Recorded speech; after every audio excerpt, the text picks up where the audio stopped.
Tonight, I'm speaking about my book, Human Devolution, a Vedic Alternative to Darwin's Theory.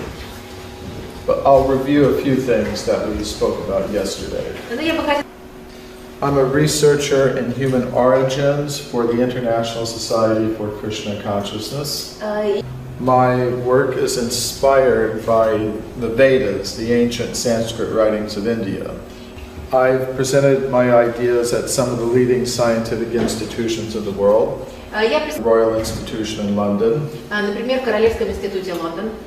The Russian Academy of Science in Moscow. Российская академия наук в Москве. And I'm happy to be here tonight in Riga. И я очень счастлив быть сегодня здесь в Риге. Not everybody agrees with my ideas. Надо сказать, что не все соглашаются с моими идеями. And you can make up your own mind about them. И вы также можете составить собственное представление о моих идеях. You can agree or disagree, I don't care. Можете соглашаться, можете не соглашаться. So the question is, what is the origin of the human species? Итак, основной вопрос, что же является, каково же происхождение вида человека? Today, the most common answer to this question comes from the modern followers of Charles Darwin.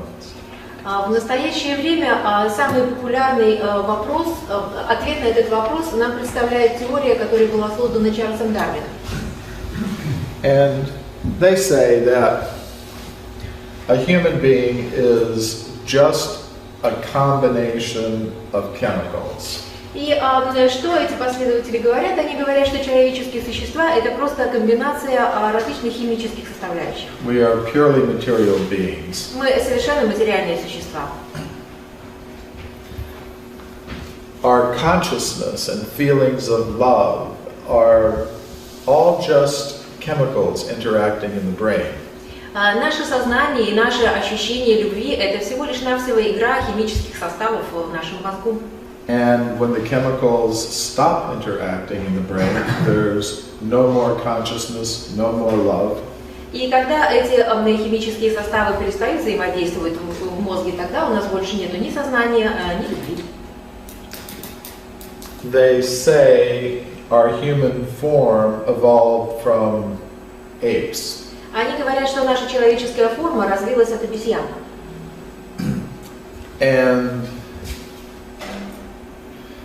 I don't agree with this theory. Я не соглашаюсь с этой теорией.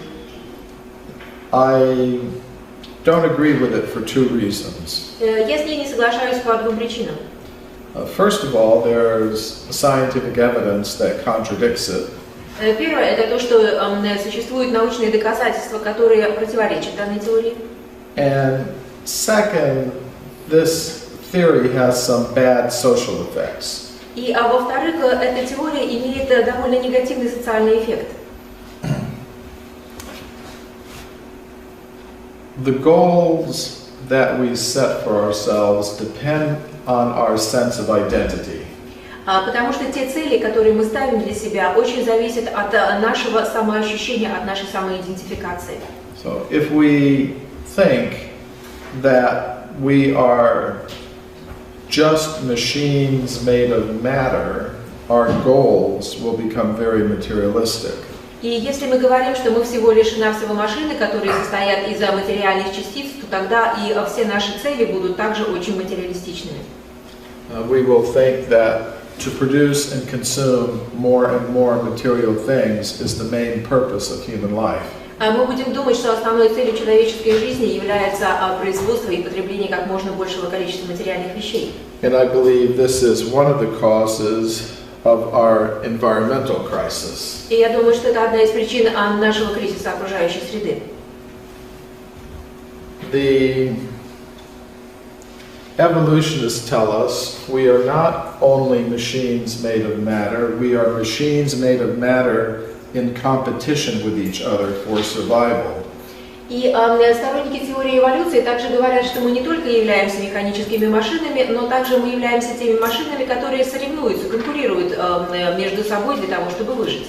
For example, the British scientist Richard Dawkins says, "We are survival machines, robot vehicles, blindly programmed to preserve the selfish molecules known as genes."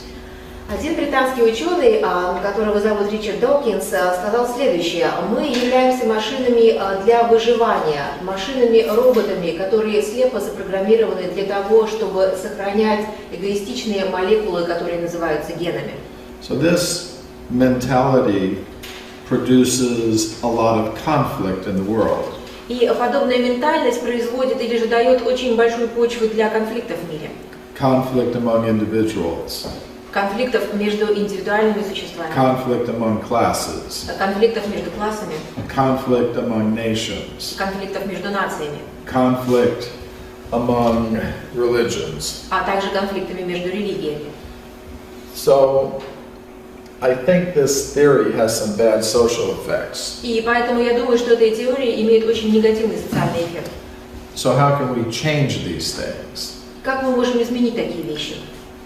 We need a new science of human origins. Нам нужна новая наука, которая будет нам говорить о происхождении человека. We need a science that recognizes the spiritual dimension of humanity. Нам нужна такая наука, которая бы говорила о духовной основе человечества. So in this book, I've offered an alternative to Darwin's theory. И поэтому в этой книге я представил альтернативу теории Дарвина. It's a Vedic alternative. Это та альтернатива, которая действительно может быть. And this book is available in Russian language. Сейчас эта книга опубликована также на русском языке. Although I'm offering a Vedic alternative, it has something in common with other spiritual alternatives to the current theories. И хотя моя работа основывается на ведических источниках, но все равно в ней очень много общего с другими альтернативами, которые представляют другие духовные направления. I don't claim to have a monopoly on truth. Я совсем не считаю, что я обладаю монополией на истину. I think truth can be found in many places. Потому что истина может быть найдена в различных местах.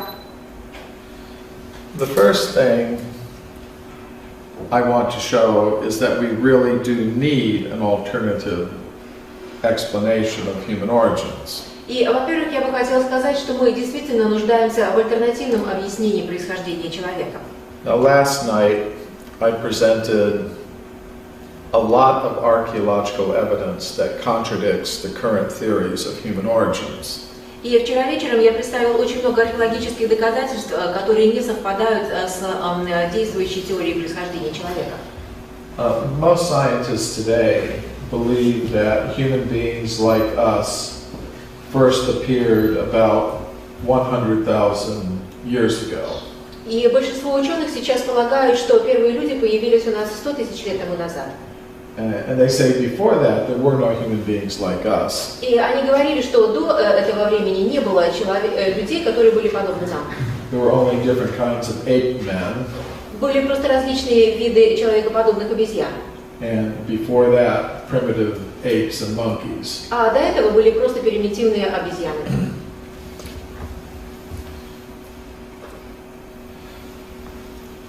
But the ancient Sanskrit writings of India tell us that humans have always existed on Earth. Но древние писания Индии и Веды говорят о том, что человеческие существа всегда были на Земле. Humans have existed for far longer than 100,000 years. Человеческие существа присутствовали гораздо более длительное время, чем 100 тысяч лет тому назад. So I documented the evidence for this in this book, Forbidden Archaeology. И поэтому я задокументировал подобного рода находки в этой работе, которая называется «Запретная археология». And this book is now available in many languages, including Russian. Опять же, эта работа сейчас уже переведена на многие языки, включая русский.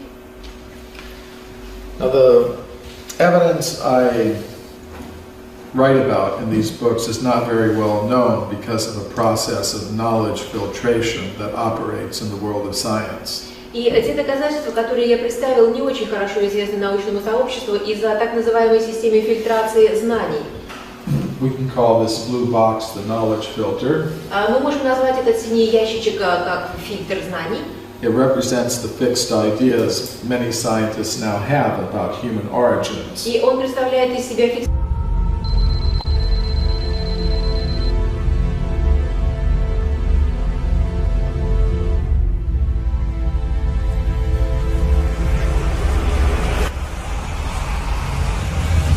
фиксированные идеи, которые большинство ученых сейчас имеют, те представления, которые ученые имеют о происхождении людей. So evidence that conforms to these fixed ideas will pass through this filter very easily. И поэтому те идеи, которые соответствуют вот этим фиксированным знаниям, они очень легко проникают через данный фильтр. And that means students read about this evidence in their textbooks. И это означает, что подобные знания студенты могут прочитать в своих учебниках. But evidence that contradicts these fixed ideas is filtered out. Но те сведения, которые противоречат подобным фиксированным идеям, являются сразу отсортировываются и откладываются. Which means we don't hear very much about it. И это означает, что мы не очень много о них слышим. I'm going to give 3 examples. Я хочу дать вам несколько примеров. If you were here last night, you'll remember them. Если вы были здесь вчера вечером, вы, наверное, их помните. But I gave many more examples. Вчера я представила гораздо больше доказательств. So maybe you can just hear these again. Может быть, давайте послушаем еще раз. This is Virginia Steen McIntyre, an American geologist. Это Вирджиния Стин Макентайр, она является геологом. She was involved in dating an archaeological site in Mexico named Huayatlaco.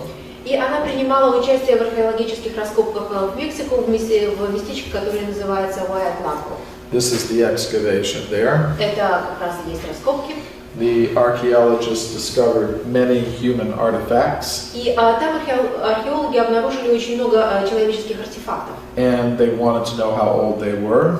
Естественно, они хотели знать, насколько они древние. So they called a team of geologists to date the site. Поэтому они пригласили геологов для того, чтобы они сделали датировку раскопок. Virginia Steen McIntyre and her colleagues used 4 methods to date the site. И Вирджиния Стин Макентайр вместе со своими коллегами использовала 4 метода для того, чтобы установить дату. And they concluded the site must be at least 250,000 years old. И ученые установили, что возраст этих раскопок должен быть приблизительно 250 тысяч лет. But the archaeologists said that's impossible. Но археологи сказали, что это невозможно.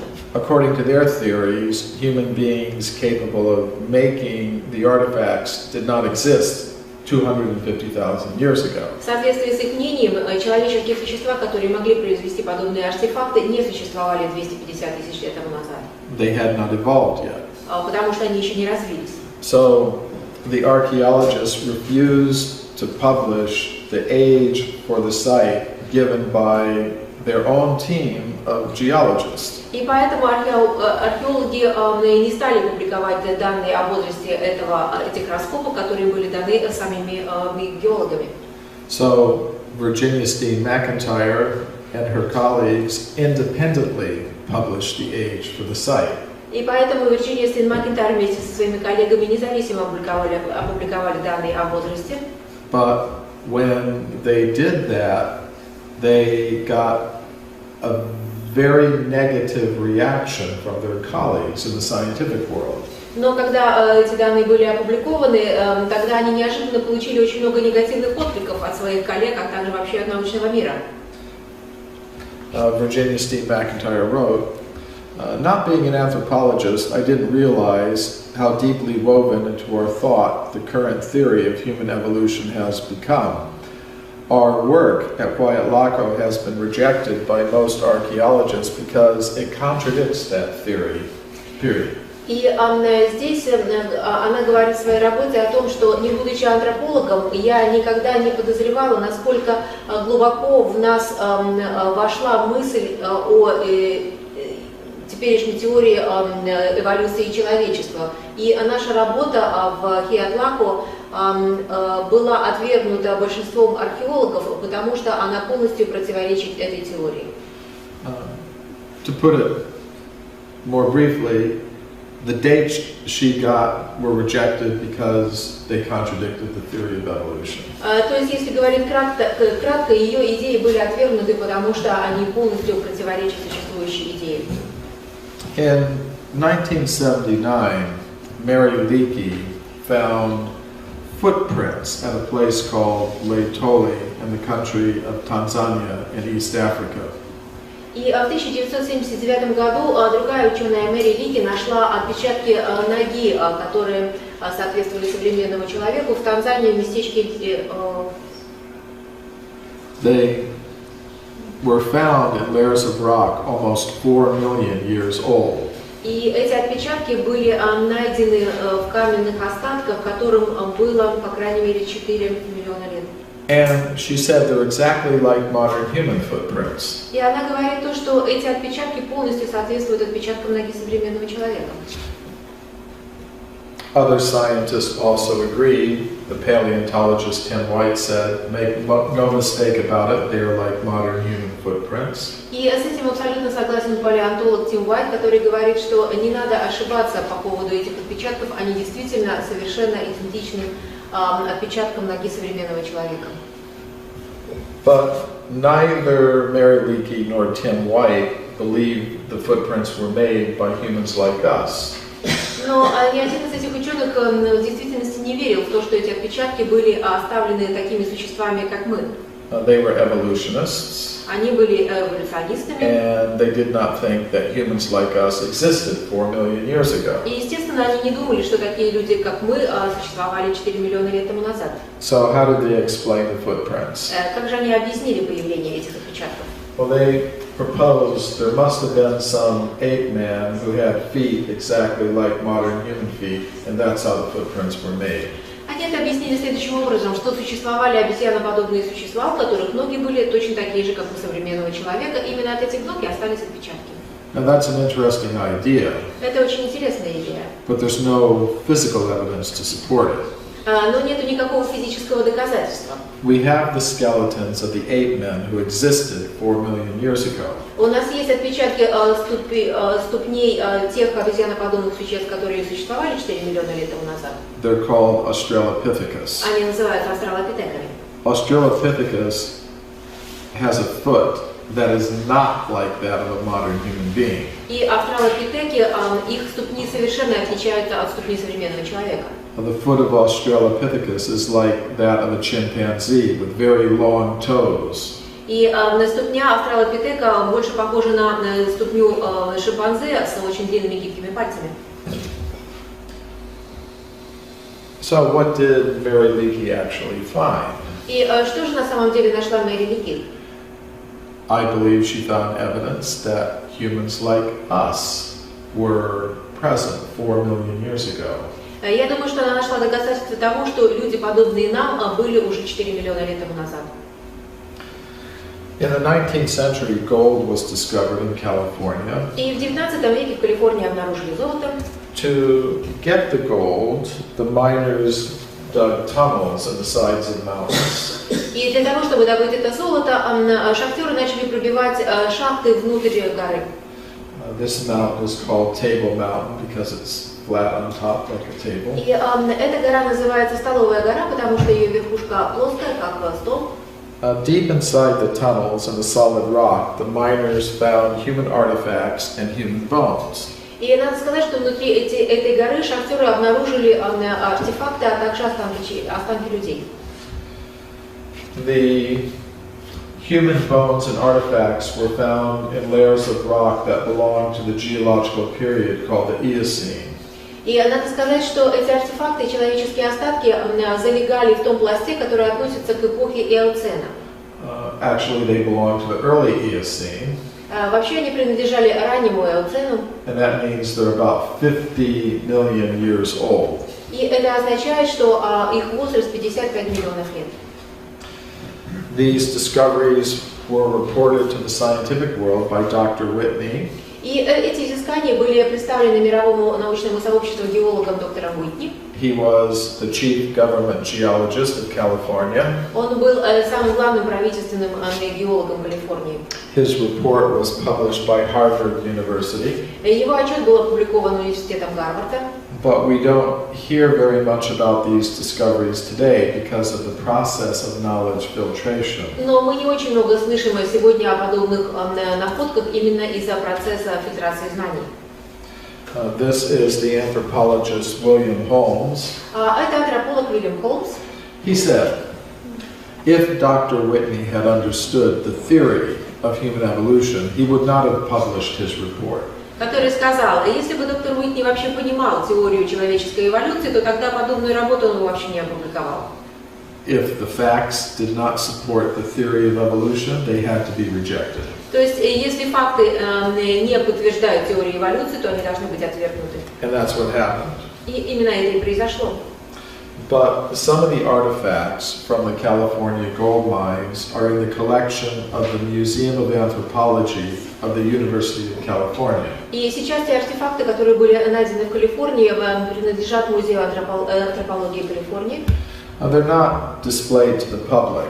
Надо сказать, что они не выставлены на обозрение публики. But I got permission from the director of the museum to see them. Но я получил разрешение директора музея для того, чтобы на них посмотреть. And they're still there. Они все еще там хранятся. And these are some of them. И вот это несколько образцов. So there are many hundreds of cases like this. И надо сказать, что подобных случаев несколько сотен. Not just 2 or 3. Их не 2 или 3. I just wanted to give you some examples. Я просто хотел привести вам несколько примеров. And last night I gave many more А examples. вчера вечером я приводил гораздо больше примеров. This evidence contradicts the Darwinian theory of human evolution, Вот эти свидетельства противоречат дарвиновской теории о происхождении.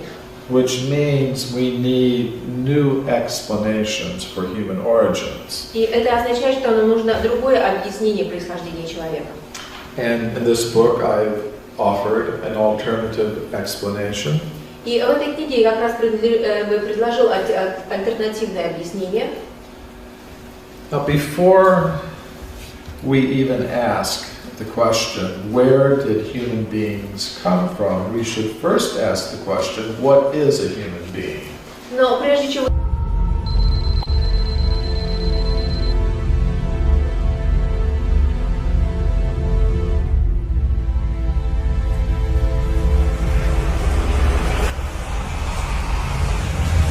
зададим себе вопрос, откуда человек произошел, нам нужно ответить на вопрос, что такое человек. Today, many scientists believe a human being is simply a combination of the ordinary material elements. Сегодня большинство ученых верит, что человек – это простая комбинация материальных элементов. But I believe that if we look at all of the evidence, we will see it is better to say a human being is made of 3 things. Но я думаю, что если мы посмотрим на все свидетельства, то гораздо точнее будет сказать, что человек состоит из как минимум 3 вещей. Ordinary matter, yes, that's part of what a human being is. Обыкновенная материя, да, это часть человеческого существа. But beyond that, there is a subtle mind element, which has some very unusual powers. Но кроме этого у нас есть более тонкий элемент, который называется умом, и он обладает совершенно огромной мощностью. And beyond that, there is a conscious self that is non-material. И кроме этого у нас есть сознание, которое не является материальным. So when I speak of mind and consciousness, and сознание, I don't mean temporary byproducts of bioelectrical activity in the brain. I mean real things with their own independent existence. И когда я говорю об уме и сознании, я не говорю о стороннем продукте взаимодействия биохимических процессов в нашем мозгу, мы говорим о уме и сознании как о действительно независимо существующих вещах. Now, some scientists object to this. Некоторые ученые возражают. They say that is not scientific. И они говорят, что это не научный подход. We don't bring in all kinds of new mystical substances. Мы не собираемся вводить в наш обиход какие-то новые мистические субстанции. We try to explain everything in terms of what we know. Мы хотим объяснить все в рамках того, что мы уже знаем. And what we know А то, что мы знаем, is matter, это материя, ordinary matter, обыкновенная материя, the chemical elements. химические элементы. Therefore, we should try to explain everything in terms of combinations of the chemical elements. И поэтому мы должны попытаться объяснить все как комбинацию химических элементов. And that is science. И это и есть наука. And anything else is not А science. все остальное это уже не наука. It's mysticism. Это просто мистицизм. But that's not how modern science really works. Но в действительности это не совсем так, как работает современная наука. Until the 1970s, До 1970 года, when astronomers looked at the universe, когда астрономы смотрели на Вселенную, they tried to explain everything they could see in terms of ordinary matter operating according to known gravitational laws. они смотрели на Вселенную и пытались все объяснить с точки зрения обыкновенной материи, которая работает в соответствии с законами гравитации. But they found they could not do that. Но затем они обнаружили, что Вселенную таким образом объяснить невозможно. For example, they could not explain the spiral structure of galaxies. Например, они не могли объяснить спиральную структуру галактик. So, to explain what they observed, astronomers introduced new substances. И поэтому для того, чтобы объяснить то, что они видели, астрономам пришлось ввести понятие другой материи. First, they introduced a strange new substance they call dark matter. Во-первых, они ввели новое понятие, которое называется темная материя. This dark matter is not a chemical element. И эта темная материя не является химическим элементом. It's invisible, Она невидима. yet it has gravitational effect. Но она имеет эффект гравитации. But they found even that was not enough to explain what they observed. Но затем они обнаружили, что даже этого не хватает для объяснения того, что они наблюдают. In more recent years, astrophysicists have introduced an even stranger new thing. И совершенно недавно астрофизики ввели еще одно более странное понятие. They call it dark energy. Они называют это темной энергией. This dark energy has a force that is opposite to the force of gravity. И эта темная энергия имеет силу, которая противоположна силе гравитации. Gravity attracts. Гравитация привлекает, This dark energy pushes things out. а темная энергия отталкивает. So today, astrophysicists believe the universe is composed of only 5% ordinary matter. И сейчас астрономы верят, что во Вселенной всего лишь 5% обыкновенной материи. They believe that 30% is composed of this strange new thing they call dark matter. И 30% занято тем, что они называют этим странным словом темная материя. And they believe that 65% is composed of the even stranger new thing they call dark energy. И 65% занимает даже еще более странная вещь, которую они называют темной энергией. So to explain what they observed, astronomers introduced new substances into our picture of physical reality. И поэтому для того, чтобы объяснить Вселенную, астрофизики в наше понятие реальности ввели совершенно новые элементы. I think the same thing is necessary in biology. И я думаю, что то же самое пора сделать и в биологии. We cannot explain everything that we can observe about human beings in terms of ordinary matter. Мы не можем объяснить все, что мы наблюдаем в отношении человека, только с точки зрения обыкновенной материи. We need to introduce new substances into our picture of biological reality. В нашу картину биологической реальности мы должны ввести совершенно другие субстанции. And I'm not the only one who's saying this. И я не единственный человек, кто это утверждает. This is Rodney Brooks of the Artificial Life Laboratory at Massachusetts Institute of Technology. Это ученый Родни Брукс, который работает в Массачусетском технологическом институте, он заведует лабораторией искусственной жизни. He wrote an interesting article in the scientific magazine Nature.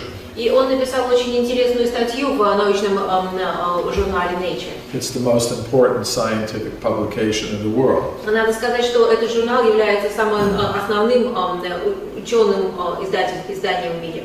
In this article, he said, there might be some extra sort of stuff in living systems outside our current scientific understanding. И в этой статье он говорит, что вполне может быть какие-то дополнительные вещи в живых системах, которые стоят вне нашего текущего научного представления. And what might that extra substance be? И что же это может быть за дополнительная субстанция? Among the possibilities he suggested were something like a soul or vital force.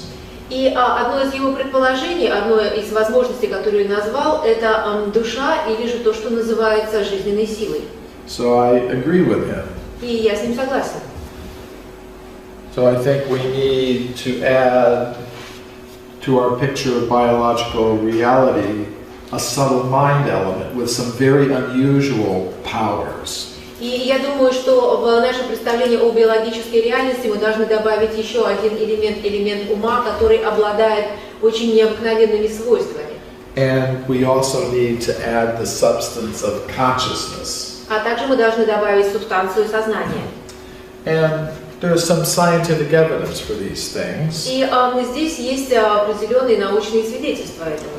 Let's first consider some scientific evidence for the existence of a subtle mind element with some very unusual powers. Например, давайте посмотрим на научные доказательства существования ума как тонкой материи с необычными свойствами.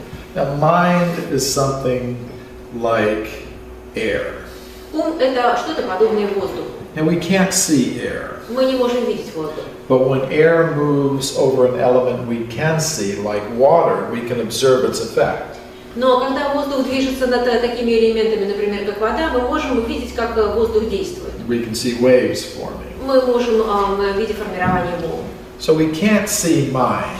Поэтому мы не можем видеть ум. But some scientists have observed the very unusual effects of mind on ordinary matter.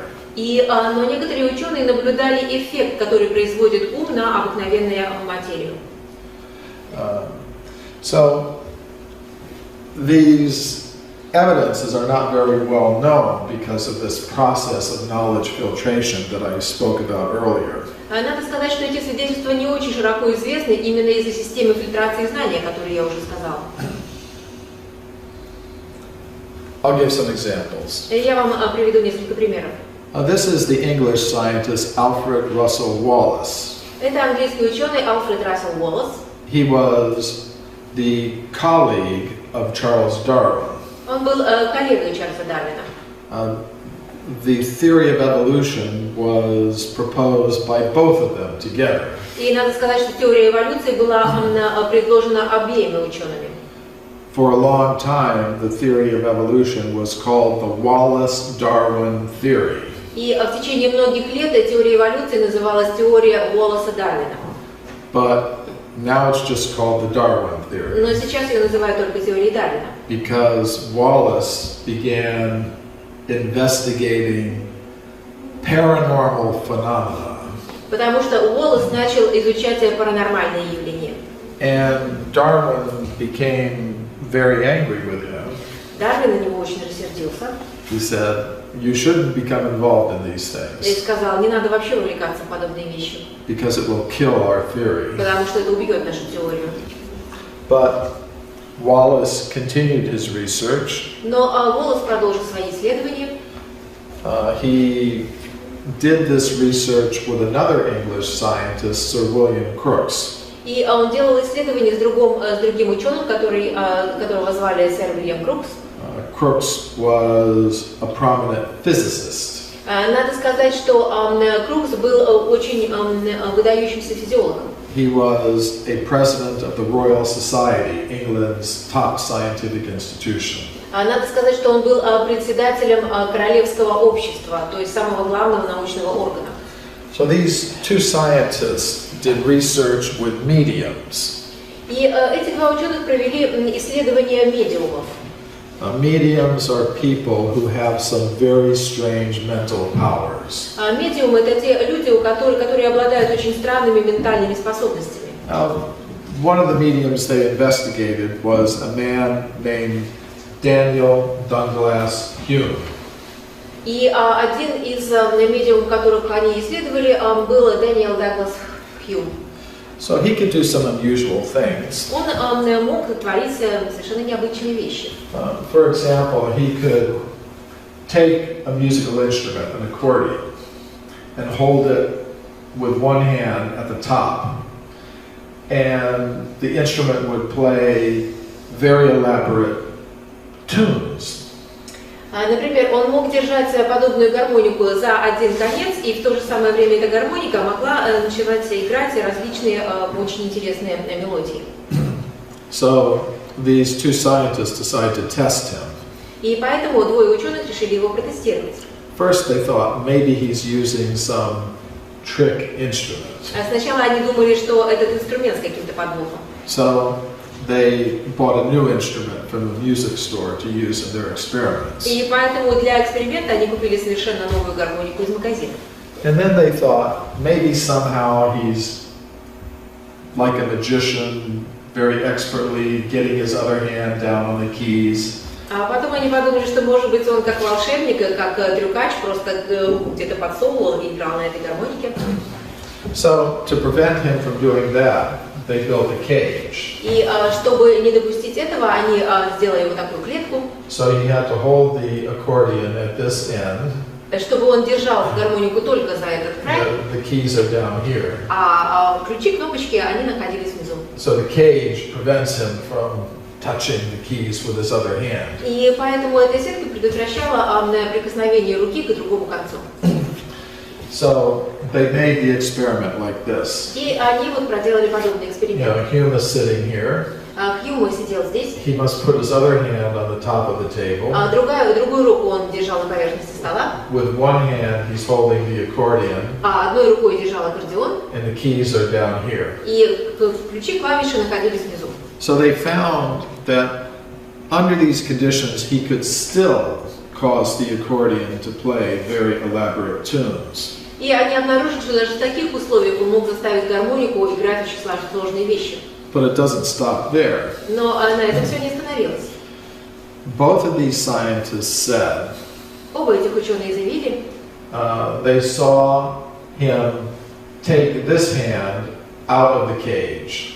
Что они видели, как он вот эту руку выносил из клетки. And they saw the accordion floating in the cage, playing elaborate tunes all by itself. И они заявляли, что тем не менее гармоника оставалась висеть в воздухе и продолжала играть мелодии. So this shows he had this power to use his mind to control ordinary matter in a very unusual way. И это означало, что этот человек мог использовать свой ум для того, чтобы контролировать обыкновенную материю очень своеобразным образом. But you're not going to read about this in your science textbooks. Но опять же, об этом вы никогда не прочитаете в научных работах. It's part of what I call the hidden history of science. Это то, что я называю запретной теорией науки. Now, both of these scientists, Wallace and Crookes, observed levitations by Hume. Надо сказать, что и Уоллес, и Крук наблюдали левитацию, которую производил Хьюм. Now, we all know magicians can produce the illusion of a levitation. Мы все знаем, что маги, не маги, скажем, волшебники, те, которые делают представления, они могут сделать иллюзию левитации. you can see television programs about these things. Вы, наверное, видели все в телевизионных программах подобные вещи. You know, how magicians make their tricks. И там опять же рассказывалось, как эти маги готовили свои трюки. Now, to produce a levitation as a trick requires some apparatus. Но для того, чтобы иллюзионисту произвести свой трюк, ему обязательно нужен какой-то подручный аппарат. But that's not what happened in this case. Но это совсем не то, что происходило в данном случае. The scientist would go to Hume's apartment in London without giving any warning. Ученые приходили в квартиру Хьюма в Лондоне без какого-либо предупреждения. And they would tell him, "Come with us right now." И они ему говорили: пойдем с нами прямо сейчас. Then they would take him to the house of some English scientist, Они его приводили в дом какого-то другого английского ученого, where he'd never been before, где он до этого никогда прежде не был, and where he had no friend with him to do things. где у него не было друга, который помог бы ему что-то сделать. And then just standing in the middle of the scientists, he would levitate. И просто стоя в кругу ученых, он начинал левитацию. And both Wallace and Crookes observed this. И оба, и Уоллес, и Крук это видели. And they would feel everywhere around him, there's nothing around him, no wires, no apparatus. И абсолютно все могли засвидетельствовать то, что вокруг него не было никаких проводов, не было никакого аппарата. On one occasion, some scientists had Hume on the third floor of a building. И в одном случае Хьюм показывал свои фокусы на третьем этаже здания. And they observed him float into the air and take a horizontal position. И ученые отметили, что он поднялся в воздух и затем принял горизонтальную позицию.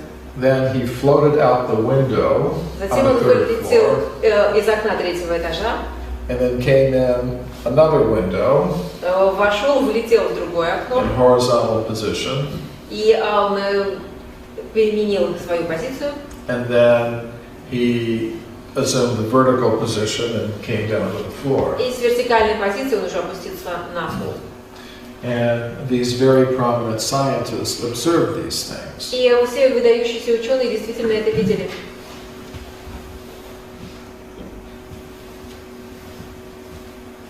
Now here's something else. А вот это другой случай.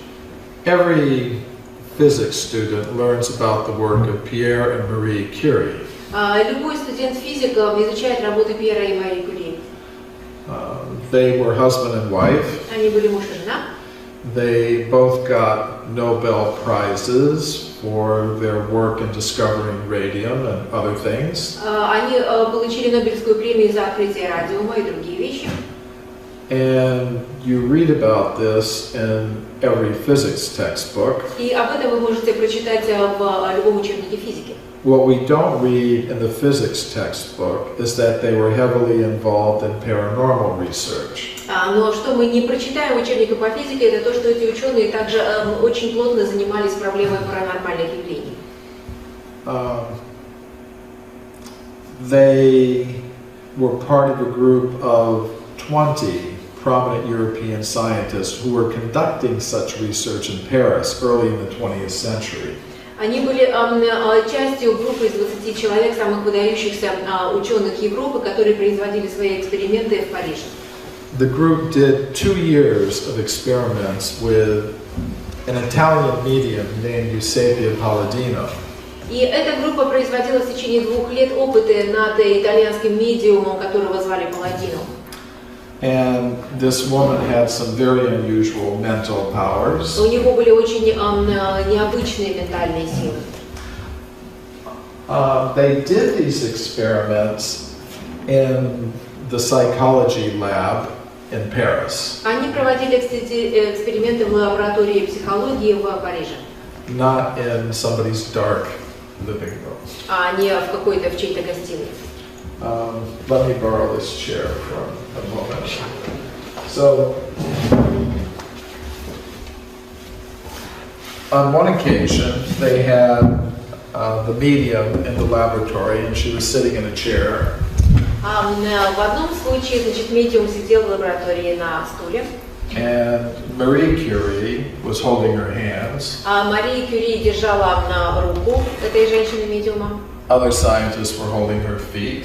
Другие ученые держали ее ноги. To make sure she wasn't moving at all. Для того, чтобы убедиться, что она вообще не двигается. And Pierre Curie said that in the middle of the lab, in broad daylight, a large table was floating 1 meter off the ground in the presence of this woman. И Пьер Кюри заявил, что посреди бела дня тот стол, который стоял посреди лаборатории, поднялся на 1 метр.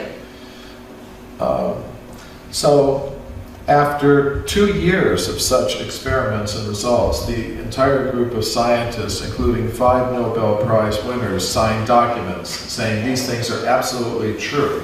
И после 2 лет подобных экспериментов в лаборатории вся группа ученых, среди которых были 5 нобелевских лауреатов, подписали документ о том, что эти вещи действительно истинные происходят. And Pierre Curie wrote letters to his physicist friends saying, these things are absolutely true. We have to take them into account if we're going to have a complete picture of reality. И тогда Пьер Кюри написал своему другу физиологу о том, что эти вещи действительно абсолютно правдивы, и мы должны принимать их во внимание для того, чтобы иметь правильную картину мира. But you're not going to read about these things in your physics textbooks. Но опять же, вы никогда не прочитаете о таких вещах в своих учебниках по физике. Because of the process of knowledge filtration. Из-за процесса фильтрации знаний. But this is part of the real history of physics. Но это часть истинной истории физики. This is Robert John. He was head of the engineering department at Princeton University in the United States. Это ученый Роберт Джан, который работал в Принстонском университете на факультете инженерии. He did some interesting experiments with random number generators. И он проделал очень интересные опыты с генератором случайных чисел. A random number generator is a computer-like machine that will generate an output of a random series of zeros and ones. И вот этот генератор случайных чисел является такой машиной, которая производит и выдает совершенно беспорядочный набор чисел, которые состоят из нуля и единицы. Now, if you let the machines run by themselves, they will generate 50% zeros and 50% ones. И если эта машина будет работать самостоятельно в течение какого-то времени, то тогда вы обнаружите, что 50% выданных чисел это нули, 50% это единицы. But John asked students from the university to sit in front of these machines and simply will mentally that they produce more ones than zeros or more zeros than ones. Но что Роберт Чан сказал? Он сказал студентам, которые присутствовали в лаборатории, что просто они должны сидеть и с помощью своей воли, своего ума, как бы загадать, пожелать, чтобы было, скажем, больше единиц или же было больше нулей. And these experiments went on for over 10 years. И подобные эксперименты он проводил более чем 10 лет. And the experimenters found that the students were actually able to do it. И экспериментаторы обнаружили, что студенты действительно могли влиять на это. They could cause the random number generators to produce more ones than zeros or more zeros than ones simply by their mental intention. Они действительно могли заставить генератор случайных чисел выдавать больше нулей или больше единиц чисто силой своего ментального намерения. So this is more evidence for a subtle mind element that can influence ordinary matter in some very strange ways. И поэтому это является еще одним доказательством того, как наш ум может влиять на нашу обыкновенную материю очень странным образом. Now, some very interesting experiments in extrasensory perception have been carried out at universities in Europe. И очень интересные исследования по экстрасенсорике были проведены в университетах Европы. In these experiments, one person called a receiver is put into a very relaxed condition. И в этих экспериментах тот человек, который называется получателем, его окружает очень такая релаксирующая обстановка, то есть он полностью расслаблен. In another room, another person called a sender looks at a picture chosen by a computer. А в другой комнате сидит тот человек, который называется отправителем, и он смотрит на ту картинку, которую ему выдает компьютер. And the sender tries to mentally send this image to the receiver. И отправитель пытается ментальным образом отправить эту информацию к получателю. Now, after each attempt, the receiver is shown 4 pictures, one of which was the actual image that was sent. И после того, как эта информация отправлена, затем получателю показывают 4 картинки, и одна из этих картинок действительно та картинка, которая ему была передана.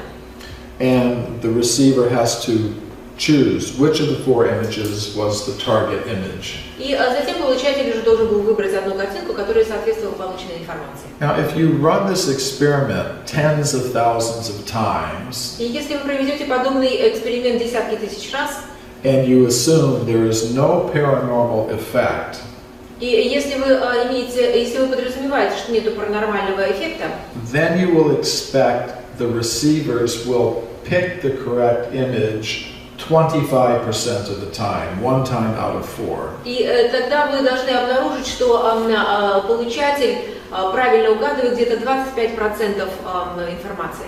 But the experimenters find that the receivers are able to choose the correct image at a rate greatly exceeding 25% of the time. Но ученые обнаружили, что получатель угадывает информацию гораздо чаще, чем 25%.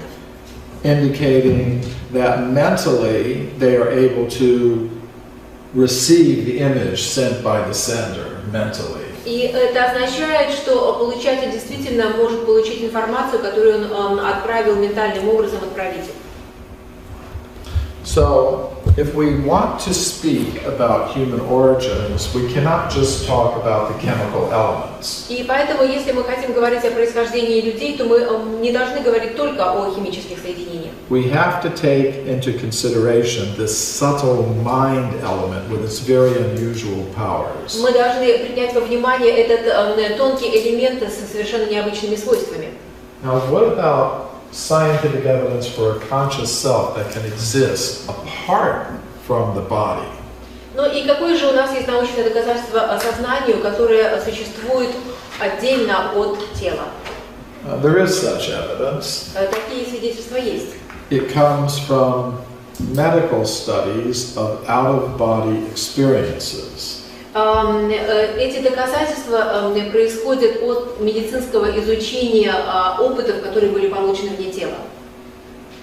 For example, there are some times when a person should be completely unconscious. Например, есть такой период времени, когда человек должен быть абсолютно без сознания. Like when you're listening to a long, boring lecture like this. Например, когда вы слушаете долгую и скучную лекцию, как эта. Is everybody still conscious? Все еще в сознании? Okay. So I know it's difficult after dinner or something. Трудно после ужина обычно. You know, to concentrate on these complicated topics. И затем приходится концентрироваться на этих сложных вещах. Do we need to take a break or something? Перерыв хотите? No? Okay. All right. Let's say a person has a heart attack. Скажем, у человека сердечный приступ. The heart stops beating. А сердце прекращает работать. Blood stops flowing to the brain. И, естественно, кровь перестает приливать к мозгу. Medical instruments show that the brain waves stop. И медицинские инструменты показывают, что волна, показывающая активность мозга, остановилась. In that condition, a person should be completely unconscious. И в этом состоянии человек должен быть абсолютно без сознания. Yet many people in that condition report separating from their bodies. Но очень многие люди в этом состоянии отмечают отделение от тела. And then they look down and they see what the doctors and nurses are doing. И когда они смотрят вниз, они наблюдают то, что делают сестры и доктора. Now the American cardiologist Michael Sabum heard reports like this from some of his patients. И один из американских кардиологов Сейбум слышал подобные рассказы от своих пациентов. And he wanted to know, are these people telling the truth, or are they just making up some stories? И он хотел понять, эти люди говорят правду или они просто что-то сочиняют. So he did a scientific study. И таким образом он провел научные исследования. He took 25 patients who had reported these out-of-body experiences. Он взял 25 пациентов, которые рассказывали о подобных опытах вне тела. He carefully interviewed each one. И он очень внимательно проинтервьюировал каждого из них. He said, "Tell me everything you can remember about what you saw the doctors and nurses doing." И он сказал, расскажи мне очень внимательно все, что ты помнишь о том, что делали доктора и медсестры. And he carefully recorded this information. И он все очень аккуратно записал. Then he went to the doctors and nurses who had treated these patients. А затем он пошел к докторам и медсестрам, которые лечили этого пациента. And he asked to see their detailed medical records of the treatment they had given each patient. И попросил их показать подробную запись всех манипуляций, которые они производили с этим пациентом.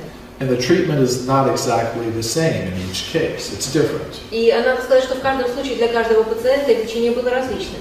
And the patients do not see these medical records. И пациенты, конечно же, не видят эти медицинские записи. But he found that the descriptions given by the patients matched the records kept by the doctors who had treated them. Но он обнаружил, что то, что рассказывали пациенты, совпадает с тем процессом лечения, который был записан врачами. So he determined these people are not just making up some stories. И поэтому он решил, что пациенты не просто сочиняют. They are giving accounts that are verifiable. Они дают доказательства, которые можно проверить. So in these cases, the conscious self separates from the body, separates from the brain, and then goes back into the same body. И в этом случае сознание как бы отходит от тела, то есть от мозга, и затем возвращается обратно в мозг в данных случаях. And this leads to another idea. И это приводит нас к другой идее. That a conscious self can separate from one body and then go into another body. То, что сознание может отделяться от одного тела и затем ходить в другое тело. This is the idea of reincarnation or transmigration of the soul. Это и есть идея реинкарнации или же трансмиграции души. And there is some scientific evidence for this. И есть также научные доказательства этому. It comes from psychiatric studies of past life memories. И эти доказательства идут из психиатрических исследований памяти прошлых жизней.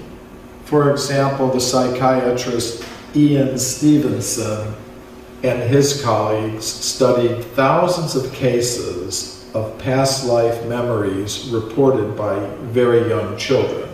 Например, психиатр Иэн Стивенсон исследовал очень многие, сотни случаев памяти о прошлых жизнях, которые существовали в маленьких детях. And in 800 cases, the researchers were able to verify the existence of the person the child claimed to have been in the past life. И надо сказать, что в 800 случаях ученым действительно удалось найти доказательства существования того, о чем ребенок говорил, что кем он был в предыдущих жизнях. So there is scientific evidence that consciousness can exist apart from the body and go from one body to another. Поэтому есть научные доказательства того, что сознание может существовать вне тела, и то, что оно может двигаться от одного тела к другому. Now, these topics may seem very unscientific to some people. Надо сказать, что, наверное, для некоторых людей подобные темы звучат совершенно ненаучно.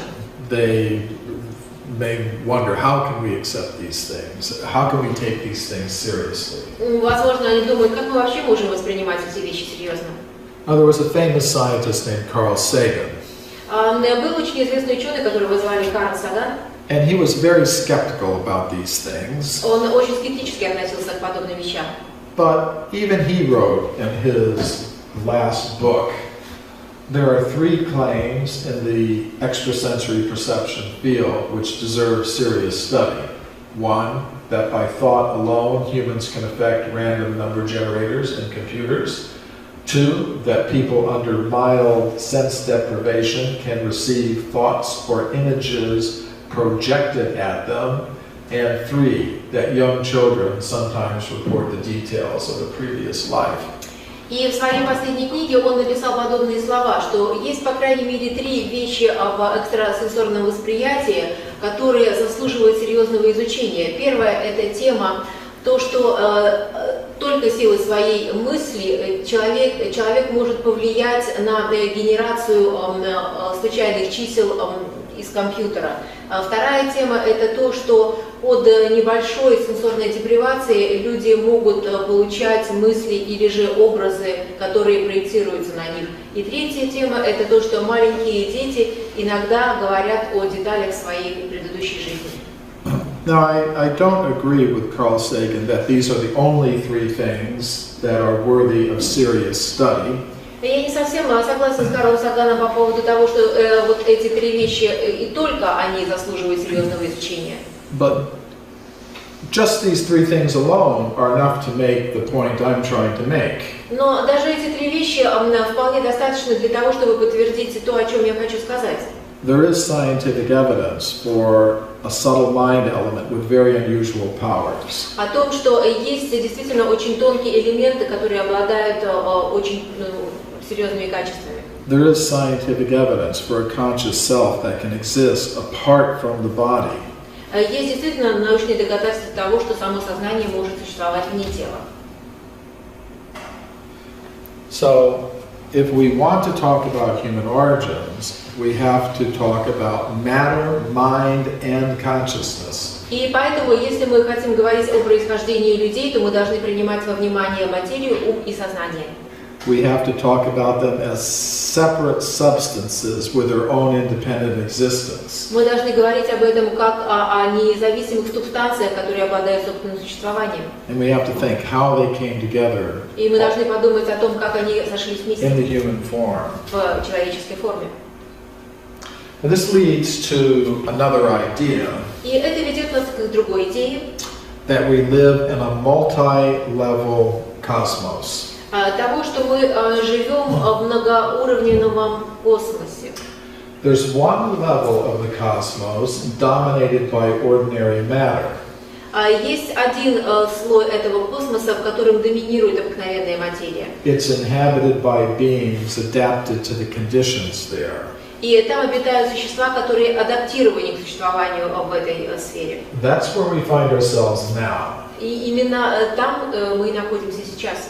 Beyond that, there's a level of the cosmos dominated by the subtle mental energies. Кроме этого, есть уровень космоса, в котором доминируют тонкие ментальные энергии. It's inhabited by beings adapted to the conditions there. И там обитают существа, которые адаптированы к жизни именно там. People have different names for these beings. И у людей есть различные названия подобным существам. They call them angels, Они называют их ангелами, or gods, или же богами, or astral beings, или же астральными существами, or jinn. или же гениями. Beyond that, there is a level of the cosmos dominated by pure consciousness. И кроме этого есть слой космоса, в котором доминирует чистое сознание. It's inhabited by beings adapted to the conditions there. И там обитают существа, которые адаптированы к существованию именно там.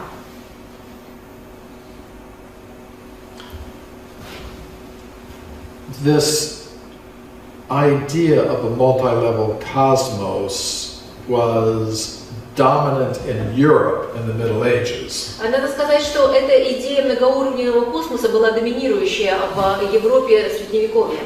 The Christian philosophers believed there was a terrestrial level of existence. И христианские ученые полагали, что есть земной слой существования, inhabited by human beings like us. где существуют человеческие существа, подобные нам. And beyond that, there was a subtle mental realm inhabited by angels. Затем было ментальное царство, где проживали ангелы.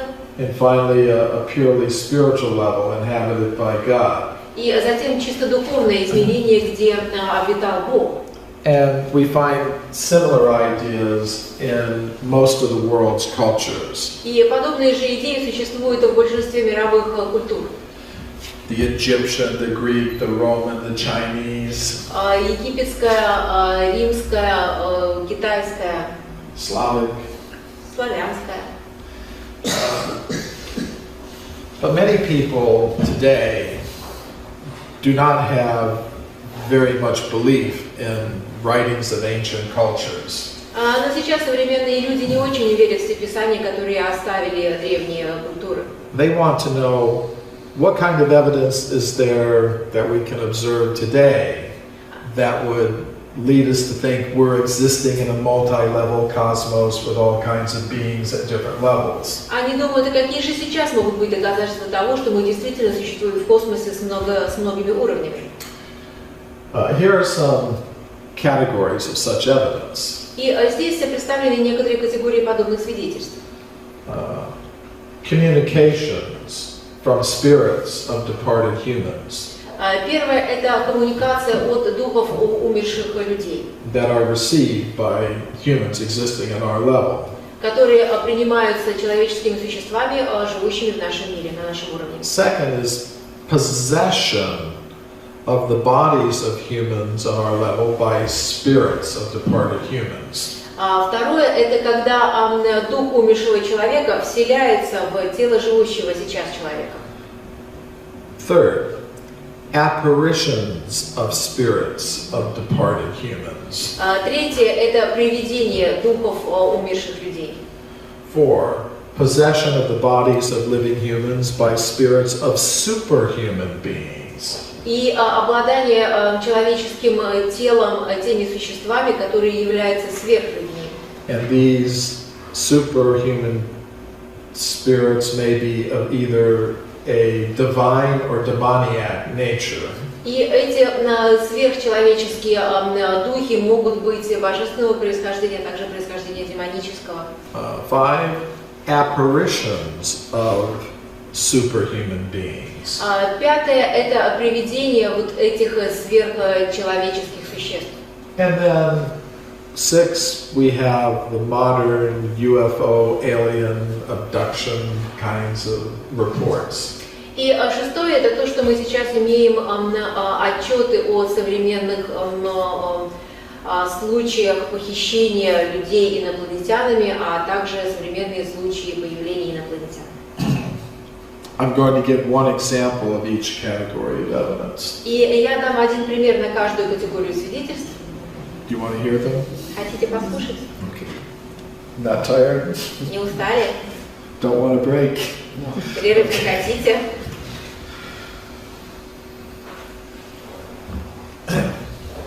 This is Sir Oliver Lodge, a prominent British scientist. Это сэр Оливер Лодж, он был известным, выдающимся английским ученым. He was a physicist. Он был физиком. His son, Raymond, was killed during the First World War in Europe. И его сын Реймонд Лодж был убит во время Первой мировой войны в Европе.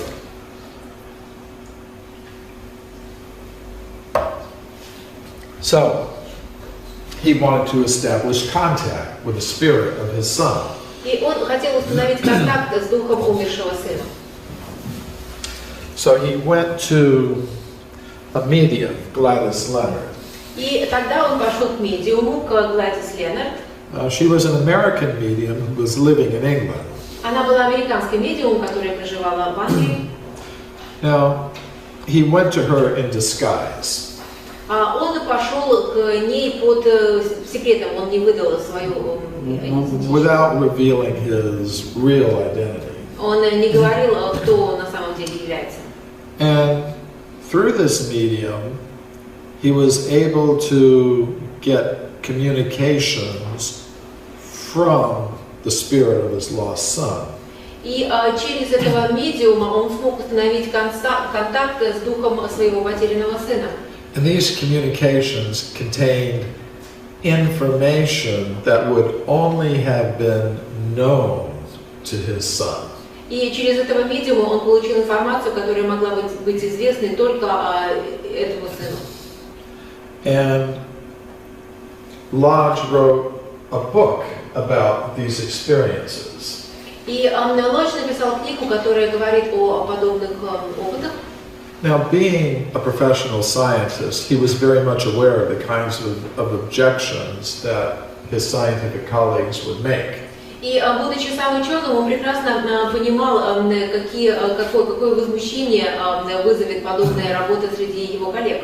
So, in this book, he very extensively replied to all these possible objections. И поэтому в своей книге он очень подробно отверг все возражения, которые могли появиться. So, it's a very important book.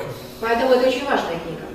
By a professional scientist Она была написана профессиональным ученым, who experienced a communication from the spirit of a departed human that was existing on some other level of the cosmos. потому что он здесь описывает свой опыт коммуникации с духом, который существовал на другом уровне существования. And there are many more examples like that. И есть очень много других примеров подобных этому. Now, this is the psychologist William James. Это психолог Уильям Джеймс. He's known as the father of modern psychology in the Он West. известен как отец современной психологии на Западе. And in his textbook, Principles of Psychology, he gives a case of spirit possession. И в своей работе «Принципы психологии» он описывает случаи тогда, когда в тело вошел другой дух.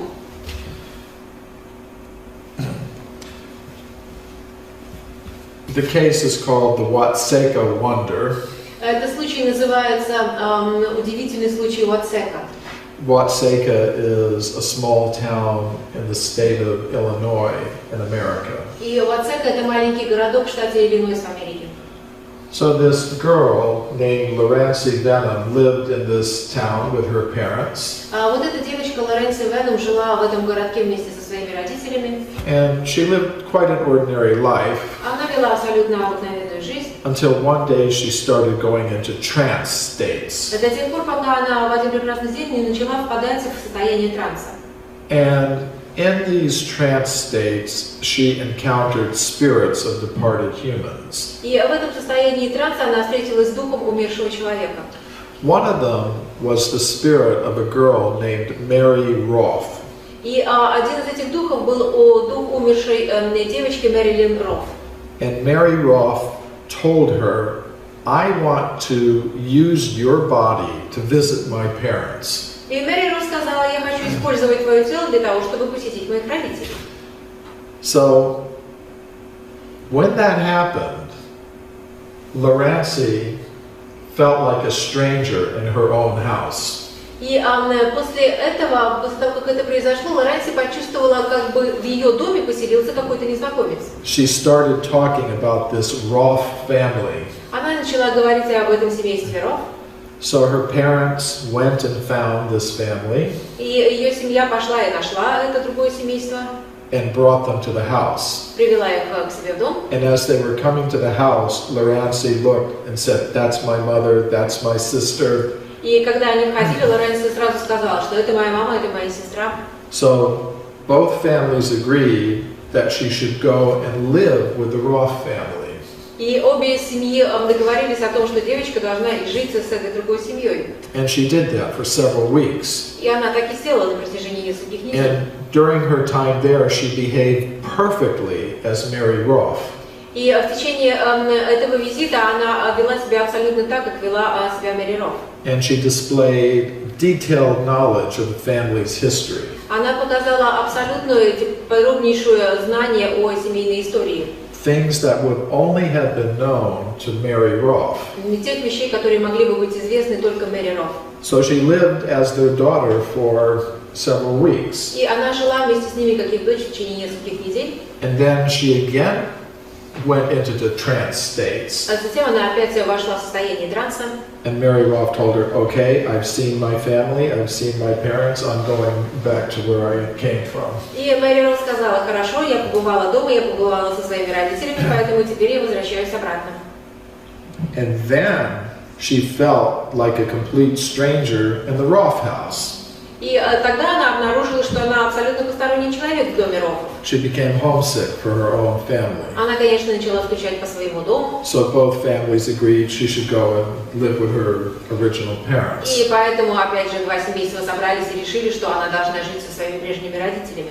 Now, what I find interesting about this case Что я нахожу особо интересного в этом случае? is that it was included by William James in his textbook, Principles of Psychology, as a genuine case of spirit possession.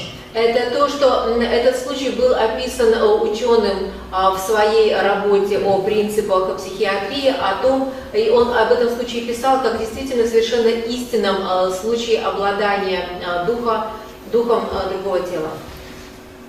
Now here's a case of an apparition of a human being. А вот этот случай привидения человеческого существа. This is Charles Tweedale. He was a fellow of the Royal Astronomical Society in England.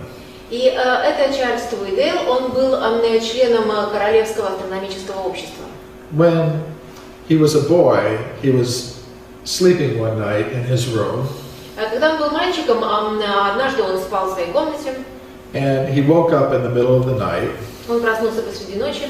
The moon was shining in the window from his room. И луна светила прямо к нему в окно. And at the foot of his bed, he saw the form of an old woman.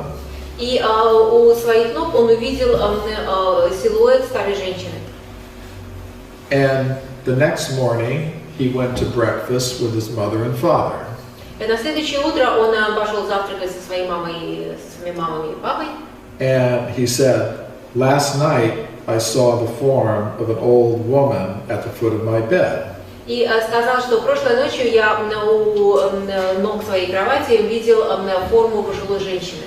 And then his father just got up suddenly from the table and left the room and slammed the door behind him. И тогда отец внезапно встал, вышел из комнаты и хлопнул дверью. And Charles said to his mother, "Mommy, why did father leave like that?" Естественно, ребенок спросил маму, что с папой случилось, почему он так убежал. And the mother said, "Well, last night in our room, your father saw the form of his mother in the bedroom." И мама сказала, что прошлой ночью твой отец видел как бы видение его матери в нашей спальне. And later in the day, they received a telegram that the woman had died that night. И потом в течение дня они получили телеграмму с сообщением о том, что эта женщина умерла как раз этой ночью. And later in his life, Charles Tweedale, being an astronomer, И позже в своей жизни Чарльз Твидейл, став уже астрономом, said he could recall the position of the moon, shining in his window.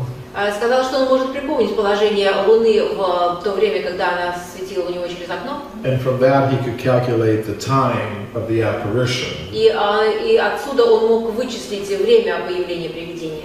And it was just after the time of the woman's death. И это время как раз было после того, как была зарегистрирована смерть женщины. So shortly after she died, this woman appeared in the home of her son and grandson. То есть после того, как женщина умерла, ее привидение появилось в доме, где жили ее сын и внук. And there are many reports like this. И есть очень много подобных же свидетельств. But this one comes from a professional scientist. Но это свидетельство происходит от профессионального ученого. Now, many people have seen a film called The Exorcist. Многие люди видели фильм, который называется «Экзорцист». And in this film, which is based on a novel, В этом фильме, который базируется на романе, a boy is possessed by the spirit of a superhuman being, a demoniac being. в этом фильме рассказывается о мальчике, телом которого обладает один сверхчеловеческий дух демонического начала. And in this possession, the boy speaks unknown languages. И тогда, когда этот дух обладает этим мальчиком, он говорит на неизвестных языках. He floats in the air. Он плавает по воздуху. When when the doctors and other people try to control him, he displays superhuman powers, just throwing them away. И когда доктора и медсестры пытаются его схватить и удержать, он показывает сверхъестественные силы. Now, what many people don't understand is that the novel and the film are based on an actual exorcism that was carried out on a boy in Washington in the United States. И большинство людей не знают, что и этот роман, и этот фильм основываются на правдивых фактах экзорцизма, который был проведен в Вашингтоне.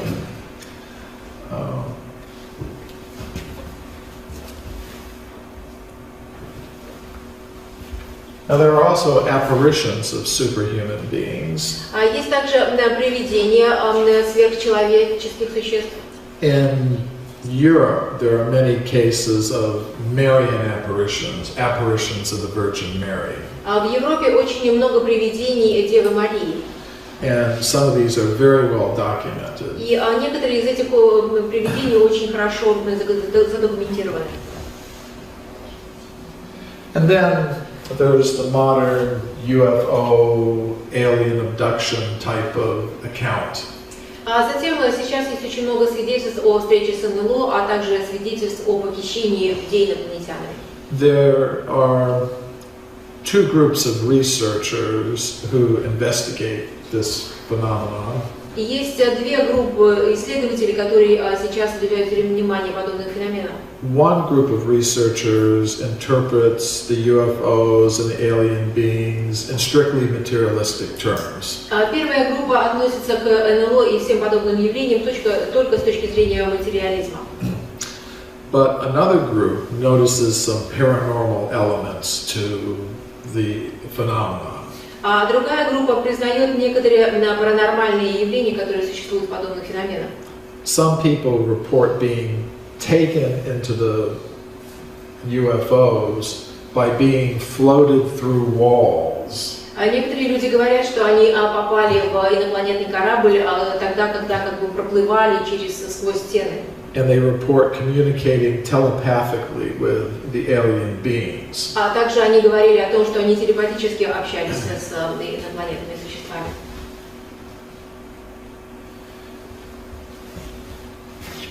This is John Mack, who was head of the psychiatry department at Harvard University. Это Джон Мак, он был главой отделения психиатрии в университете Гарварда. He heard some of these reports. Он слышал о подобных отчетах. And he wanted to know, are these people simply psychotic or are they reporting real events? И опять же он заинтересовался, являются ли эти люди просто психически нестабильными или же они действительно говорят о реальных вещах. So he carefully studied many people who had reported these experiences. И поэтому он внимательно изучил свидетельства тех людей, которые заявляли о подобных событиях. And as a professional psychiatrist, he found that they were not psychotic or neurotic. И будучи психиатром, он обнаружил, что они не были невротиками или же психически неуравновешенными. He found them to be perfectly intelligent, sane people. Он обнаружил, что они были нормальными, умными людьми. Who were displaying the same kinds of symptoms that a soldier in war might experience, or a person in an automobile accident. И он обнаружил, что свидетельства этих людей совпадают по интенсивности с теми свидетельствами, через которые проходят, они говорят о том опыте, который, например, обладают солдаты после войны или же те люди, которые попали в катастрофу. So he concluded, yes, these are real experiences. И из этого он заключил, что это действительно реальный опыт. And he took them as evidence that we exist in a multi-level cosmos. И это, опять же, он взял за доказательство того, что мы существуем в многоуровневом космосе. He wrote in his book, Passport to the Cosmos, it appears ever more likely that we exist in a multi-dimensional cosmos. The cosmos appears to be filled with beings, creatures, spirits, intelligences, gods. И в своей книге «Паспорт в космос» он пишет следующие слова. все больше и больше похоже на то, что мы существуем в космосе со многими измерениями, в том космосе, который населен существами, созданиями, духами, умами и богами. So his colleagues at Harvard University didn't like this very much. Его коллеги в университете Гарварда не очень это одобрили. And they tried to remove him from his position. Они попытались удалить его с занимаемого поста. You know, they convened an academic court to remove him from his position. Они обратились в академический суд для того, чтобы его убрать. But he successfully defended himself. Но он очень успешно защитил себя. And kept his position. И сохранил за собой свой пост. And this is the real meaning of academic freedom.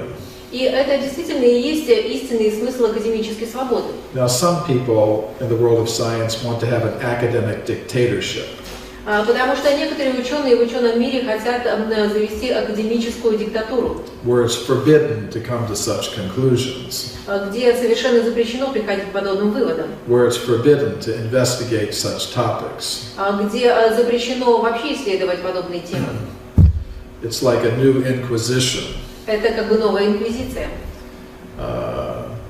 So, I believe science should deal with everything that is possibly true about the universe we live in. Я думаю, что ученые должны заниматься всем, что, возможно, будет истинным для того мира, в котором мы существуем. It should be up to each individual scientist to decide what is true about the nature of reality. И от каждого индивидуального ученого зависит, как он решает, что истина в индивидуальной реальности. You know, there should not be some group of scientists that is deciding what is true for all scientists. То есть не должно быть отдельной группы ученых, которая решает, что истина для всех ученых. There should be real academic freedom. Должна быть реальная академическая свобода.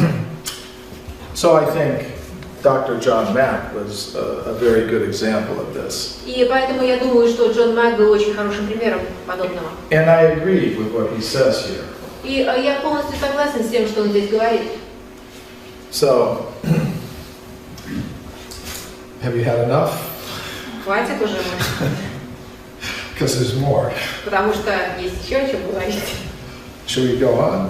Продолжим. Should stop. Okay. I always give my audiences the chance to stop. Я всегда даю шанс на остановку. So, if we exist in a multi-level cosmos, Итак, если мы существуем во многоуровневом космосе, inhabited by different sorts of beings existing at the different levels, который населен различными существами, существующими на различных уровнях, then there are certain things that happen in such a cosmos. то в таком космосе должны происходить определенные вещи.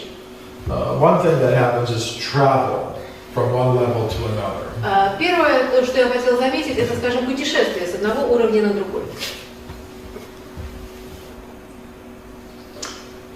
And this travel can take place in different ways. И это путешествие может происходить по-разному. It can take place psychically or with the help of machines. Оно может происходить психически или же с помощью машин. This is the American Indian shaman Black Elk. Это индийский шаман, которого зовут Черный олень, Черный лось. And he reports being taken by his spirit guides to different levels of the cosmos. И он утверждает, что он был приведен своими духами через различные уровни уровни космоса. And there are reports of things in many shamanic traditions. И подобные же отчеты существуют во многих традициях шаманизма.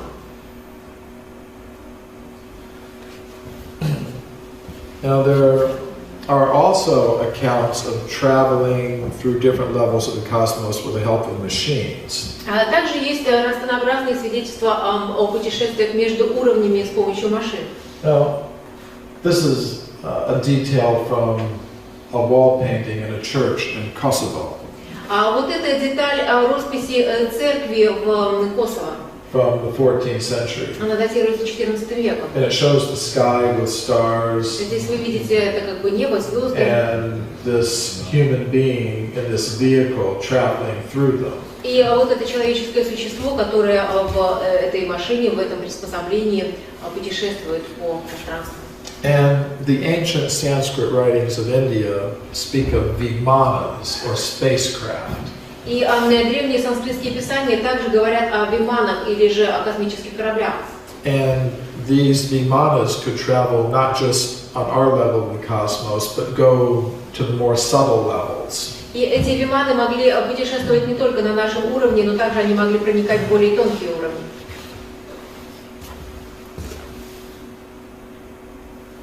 Now, another thing that happens is transmission of information through the different levels. И другая вещь, которая также может происходить, это передача информации по уровням. Now, this shows the Assyrian king Hammurabi getting information from a sun god, from a higher level of the cosmos.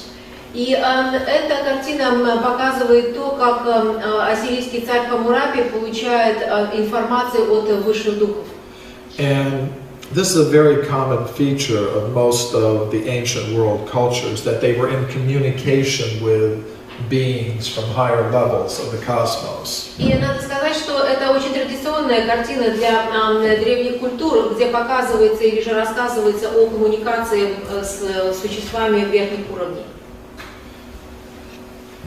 Now, even today, scientists are sometimes trying to receive information from other parts of the cosmos. И даже сейчас многие ученые пытаются получить информацию из других слоев космоса. Many governments have had such programs. They call them Search for Extraterrestrial Intelligence. Многие правительства имеют особые программы, которые называются «Поиск внеземного разума». And generally, they're using radio telescopes to get electronic signals from other parts of the cosmos. Обычно они используют электронные телескопы для того, чтобы получить электронную информацию из других частей космоса. But there may be other ways in which intelligent beings at higher levels in the cosmos are trying to communicate with us. Но вполне возможно, что эти высшие существа используют другие средства связи, при помощи которых коммуницируют с нами. Maybe by these crop circles. Может быть, это вот эти круги на полях.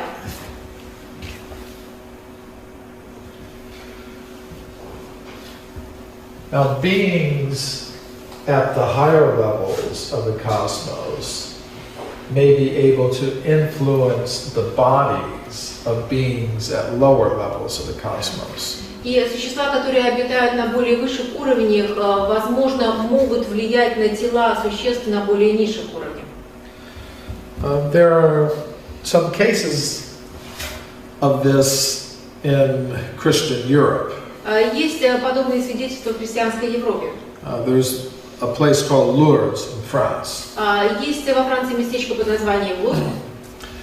And there, some girls went outside their village, they went to some cave, and they saw in the cave the form of some shining woman. И есть свидетельство того, что девочка, проживавшая в этой деревне, она как бы вышла из своего села и вошла в пещеру и увидела силуэт, сияющий силуэт женщины. And there was a spring in the cave. И в этой пещере бил источник. With some water coming from it. Из него исходила вода. And later people would go to this place and bathe in the water and experience some miraculous cures. И затем люди приходили к этому источнику, омывали свои тела и тем самым получали чудесное исцеление. Now, because it was Christian Europe, they interpreted the shining lady as Virgin Mary. И так как это была христианская Европа, естественно, они интерпретировали это появление как появление Святой Марии. But many cultures in the world have these healing goddesses. Но надо сказать, что многие культуры мира имеют определенных божеств исцеления, who come from higher levels of the cosmos. которые приходят с более высших уровней космоса. So, when people experience a cure at Lourdes, they do not attribute the cure directly to the water, but to the higher being who's associated with the place. И надо сказать, когда люди получают чудесное исцеление, они не ассоциируют это исцеление именно с водой, они ассоциируют это с тем духом, который посетил эту местность. Now, one thing I like about Lourdes is that there's a medical institute there. И одну вещь, которая мне действительно очень нравится в Лурде, это то, что там действительно есть медицинский институт. So if a person comes with some incurable condition, it's medically documented. И поэтому, если кто-то приходит с неизлечимым заболеванием, это медицински задокументировано. And if someone experiences a cure, it's also medically documented. И если кто-то получает чудесное исцеление, это также медицински задокументировано. So the cases are not just individual reports, they're actually medically documented. И поэтому это не какие-то индивидуальные свидетельства, это медицинские утверждения. And there was one case of a French workman. He had a very extreme case of varicose veins. И был один американец, который очень страдал от варикозных вен, причем в очень хорошей форме. And then immediately, after bathing at Lourdes, he experienced a complete cure. И после того, как он искупался в источнике Лурда, он полностью исцелился. So let me try to put all of this together. Давайте попробуем все это сопоставить вместе. What I'm proposing is Что я предлагаю? that we begin our existence on the level of pure consciousness. Это то, что мы начинаем свое существование на уровне чистого сознания.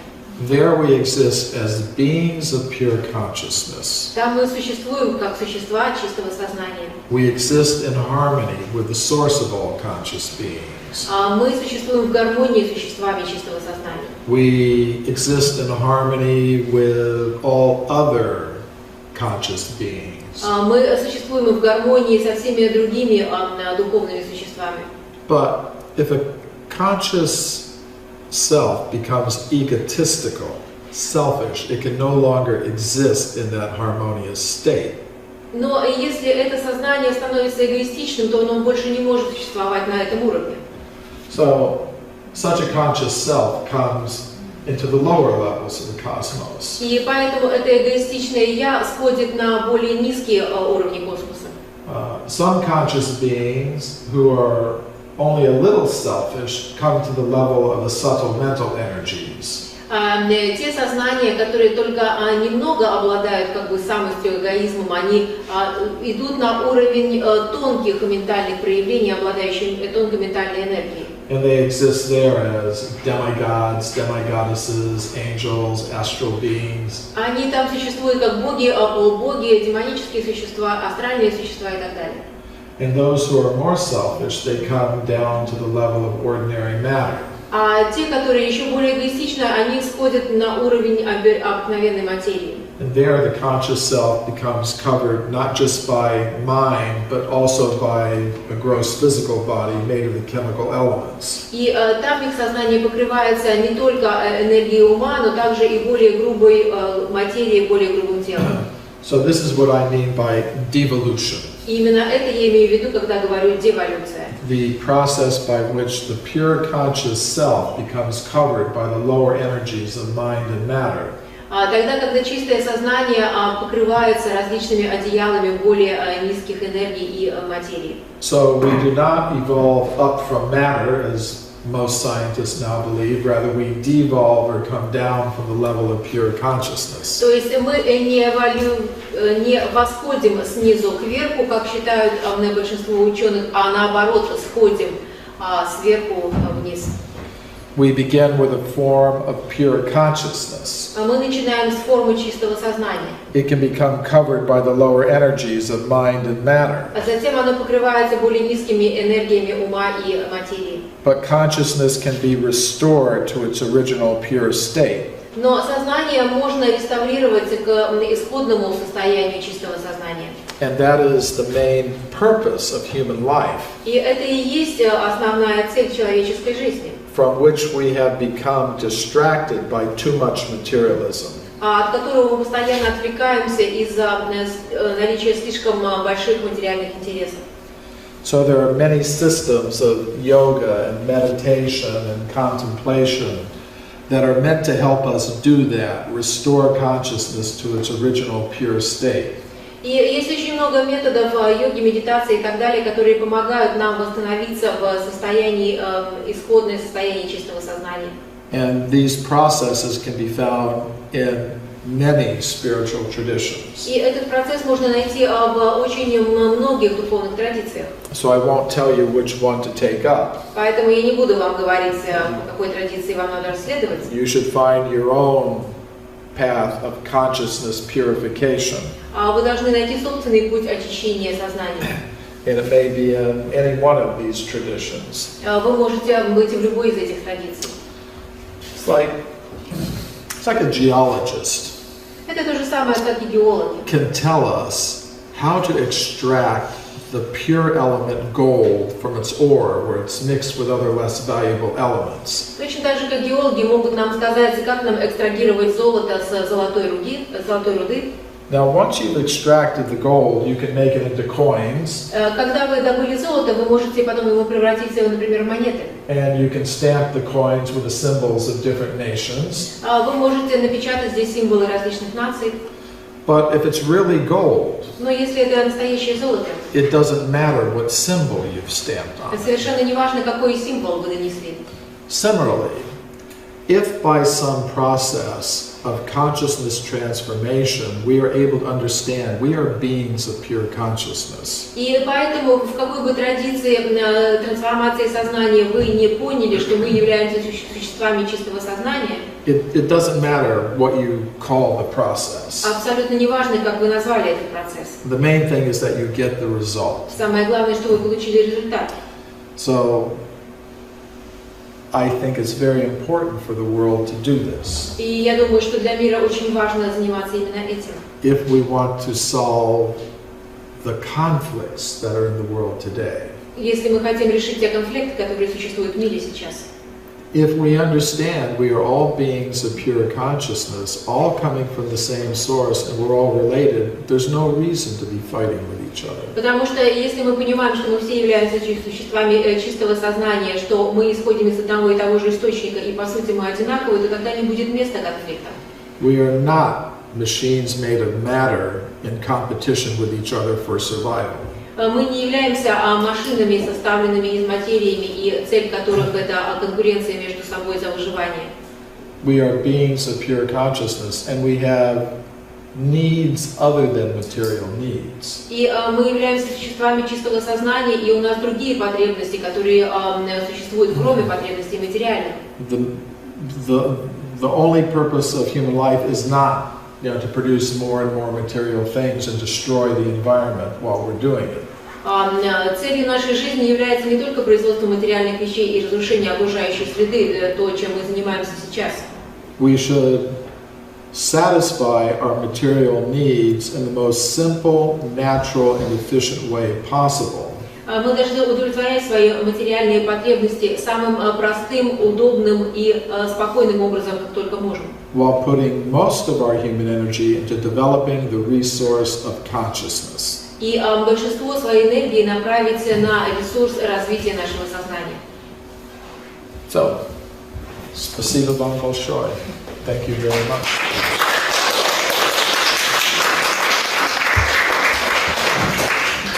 So thank you for following me through this very long lecture, through all these different topics. Большое спасибо, что вы слушали и следили за нашим разговором. Мы сегодня затронули очень много тем.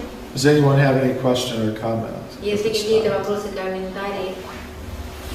По мнению нашего гостя, процесс фильтрации знаний – это чисто естественный процесс или есть признаки искусственного регулирования этого естественного процесса? So, according to your opinion, this knowledge filtration, is it a natural process or are there any signs of the artificial filtration? We all have to filter knowledge. Нам всем нужно фильтровать знания. We don't believe everything anyone tells us. Мы не должны верить всему, что говорят окружающие. So there's a good kind of knowledge filtration. Поэтому есть фильтрация знаний в позитивном смысле. But the problem comes Но проблема наступает when there is unfair knowledge filtration. тогда, когда происходит нечестная фильтрация знаний. If there's going to be fair knowledge filtering, Если бы это была честная фильтрация, there should be some standard for judging knowledge, то тогда должны быть определенные стандарты. and it should be applied equally. И эти стандарты должны применяться одинаково ко всем знаниям. Now the problem is that sometimes in the world of science, they apply different standards to evidence that supports or contradicts important theories.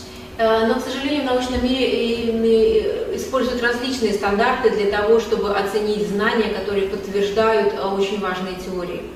And that's where the problem И enters. именно здесь происходит проблема. For example, we could have a policeman, Например, возьмем полицейского. and he knows the laws. Он знает законы. You know, there's a big book of laws. У него есть большая книга о And законах. maybe for his friend, И, может быть, для своего друга he, overlooks он things. может там пропустить пару строчек. And then for someone he doesn't like, А для того, которого он не любит, he's very strict. он будет очень строг и очень внимательным. That's unfair. И это нечестно. The law should be applied equally to everybody. А закон должен одинаково применяться абсолютно ко всем. So that's fair. To apply the standards in a differential way is unfair. И поэтому одинаковое применение законов, оно честно, не одинаковое применение законов, оно нечестно. And unfortunately, in my opinion, И, к сожалению, с моей точки зрения, sometimes in the world of science there is unfair application of the standards for judging evidence. иногда научный мир применяет нечестный метод применения стандартов в отношении различных свидетельств. Now that's my opinion. Это мое мнение. Each of you is free to agree with me or disagree with me. Каждый из вас имеет право соглашаться или же не соглашаться со мной. Something else. А как вы думаете, вот эта фильтрация, она происходит именно на уровне ученых, или все-таки эта фильтрация происходит на уровне правительства? Потому что правительству, по сути, невыгодно, чтобы эти знания культивировалось в массах людей. So, in your opinion, this filtration goes on the level of scientists or on the level of governments? Because maybe governments are not very much interested that such knowledge goes to the people. Yes, it also has something to do with government. Да, там есть и элементы правительства. Let's look, for example, at education policy. Например, давайте посмотрим на политику образования. In every country in the world, В любой стране мира the supporters of the Darwinian theory of evolution have an absolute monopoly in the education system. последователи теории Дарвина имеют абсолютную монополию в системе образования. They've been able to convince the governments to give them this monopoly. Они убедили правительство, чтобы им дали подобную монополию. And I think this is wrong. И я думаю, что это неправильно. First of all, it's anti-democratic, Прежде всего, это антидемократично, and it doesn't reflect the actual realities in the scientific world. и это не отражает реальность мира науки. Today, it's a fact that the majority of scientists accept the Darwinian theory of human evolution. Сейчас в научном мире является фактом то, что большинство ученых поддерживают эволюционную теорию Дарвина. But there's a minority who don't accept it. Но есть меньшинство, которое не поддерживает ее. Not just me, but others. Это не только я, это и другие. And somehow, the majority has been able to exclude the minority opinion from the education system. И каким-то образом этому большинству удалось исключить мнение меньшинства из системы образования. So, here's what I think the proper system should be. И я думаю, что по-настоящему система должна быть следующей. The governments should not give one group of scientists a monopoly in the education system. Правительство не должно давать какой-то определенной группе ученых монополию в системе образования. In a democratic society, all the views should be represented. В демократическом обществе должны быть представлены все взгляды. Now, let's say it's the 95% of the scientists in biology are supporting the Darwinian theory of evolution. Давайте представим, что, например, 95% ученых поддерживают теорию эволюции Дарвина. You know, in a very strict materialism. Это последователь такого очень жесткого материализма. So I would say give them 95% of the pages in the biology textbooks. Я бы сказала, хорошо, отдайте им 95% текста в учебниках по биологии. And in 5% of the pages, say, but there are some other scientists who have different ideas, and here's what they think. И на 5% просто напишите, что есть другие ученые, которые придерживаются другого мнения, и это мнение таково. And then let the students make up their own minds. И тогда пусть уже сами студенты или же ученики решат. And I think if that were done, И я думаю, что если бы это было сделано, then gradually over time, тогда постепенно, со временем, we would see opinions changing. мы бы увидели смену мнений. It's like, say, in a parliament, you have a majority party, Например, в парламенте у нас есть партия большинства, and then there's a minority party. а также есть партия меньшинства. It still has a right to speak У меньшинства все равно есть право голоса, and be heard. и также есть право быть услышанным. And some people may vote for that party, И, может быть, кто-то голосовал за эту партию. even though it's a small party, И если это даже маленькая партия, because they believe in its ideas. так как они верят в эти идеи, And who knows, maybe someday in the future the minority will be the majority. кто знает, может быть, в какой-то момент будущего этот миноритет станет большинством. But Но if you outlaw that party если вы поставите эту партию вне закона and give the majority party a monopoly in the parliament, и дадите мажоритарной партии монополию в парламенте, then nobody can vote for that small party тогда никто не сможет проголосовать за эту маленькую партию, because they'll be finished потому что она будет, с ней будет покончено. for supporting some illegal group. Потому что будет совершенно нелегально поддерживать не государством не поддерживаемую партию. So that is the situation in the education system today. Вот такова и есть ситуация в образовании сегодня. The governments have given the supporters of the Darwinian theory of evolution an absolute monopoly in the education system. Государства дали последователям теории Дарвина полную монополию в системе образования. And therefore, students think they can think in no other way. И поэтому ученики думают, что они не могут думать другим образом. And if they hear about some alternative ideas, they understand they're illegitimate. И когда они слышат о каких-то других идеях, они сразу понимают, что это незаконно. Because they've been banned from the curriculum. Потому что эти идеи были запрещены в их расписании, в их учебниках. And in that way, they're able to maintain their position. И таким образом, как же им тогда удержать свои позиции? Which is very strange. Это очень странная ситуация. Because they say they believe in competition. Потому что, с одной стороны, правительство говорят, что они верят в конкуренцию. And let the best survive. И пускай выживет наилучший. But they won't allow any competition. Но на самом деле они не допускают никакой конкуренции. So, I'm not saying that there should be no Darwinian theory of evolution in the curriculum.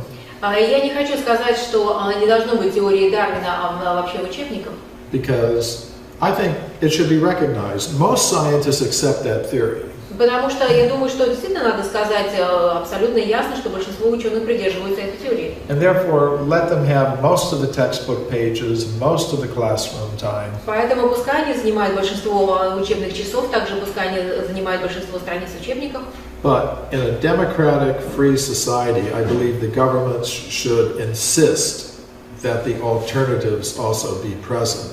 Но я думаю, что в демократическом свободном обществе все-таки, я думаю, правительства должны настоять на том, чтобы присутствовали и альтернативы. Proportionate to their representation in the scientific world. Скажем, в пропорции к представлению этих идей в научном мире. So, yes, it's a very important point.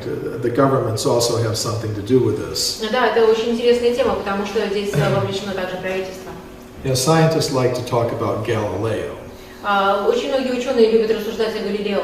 You know, hundreds of years ago, Galileo had some different ideas about the universe. Вы знаете, что сотни лет тому назад у Галилео появилась совершенно другая идея о картине мира. But because the church had influence with the government, Но так как церковь влияла на правительство, they were able to suppress his ideas. они смогли подавить эти идеи. But now, today, it's the scientific community that has influence with the government. Ну а сейчас на правительство влияет научное сообщество.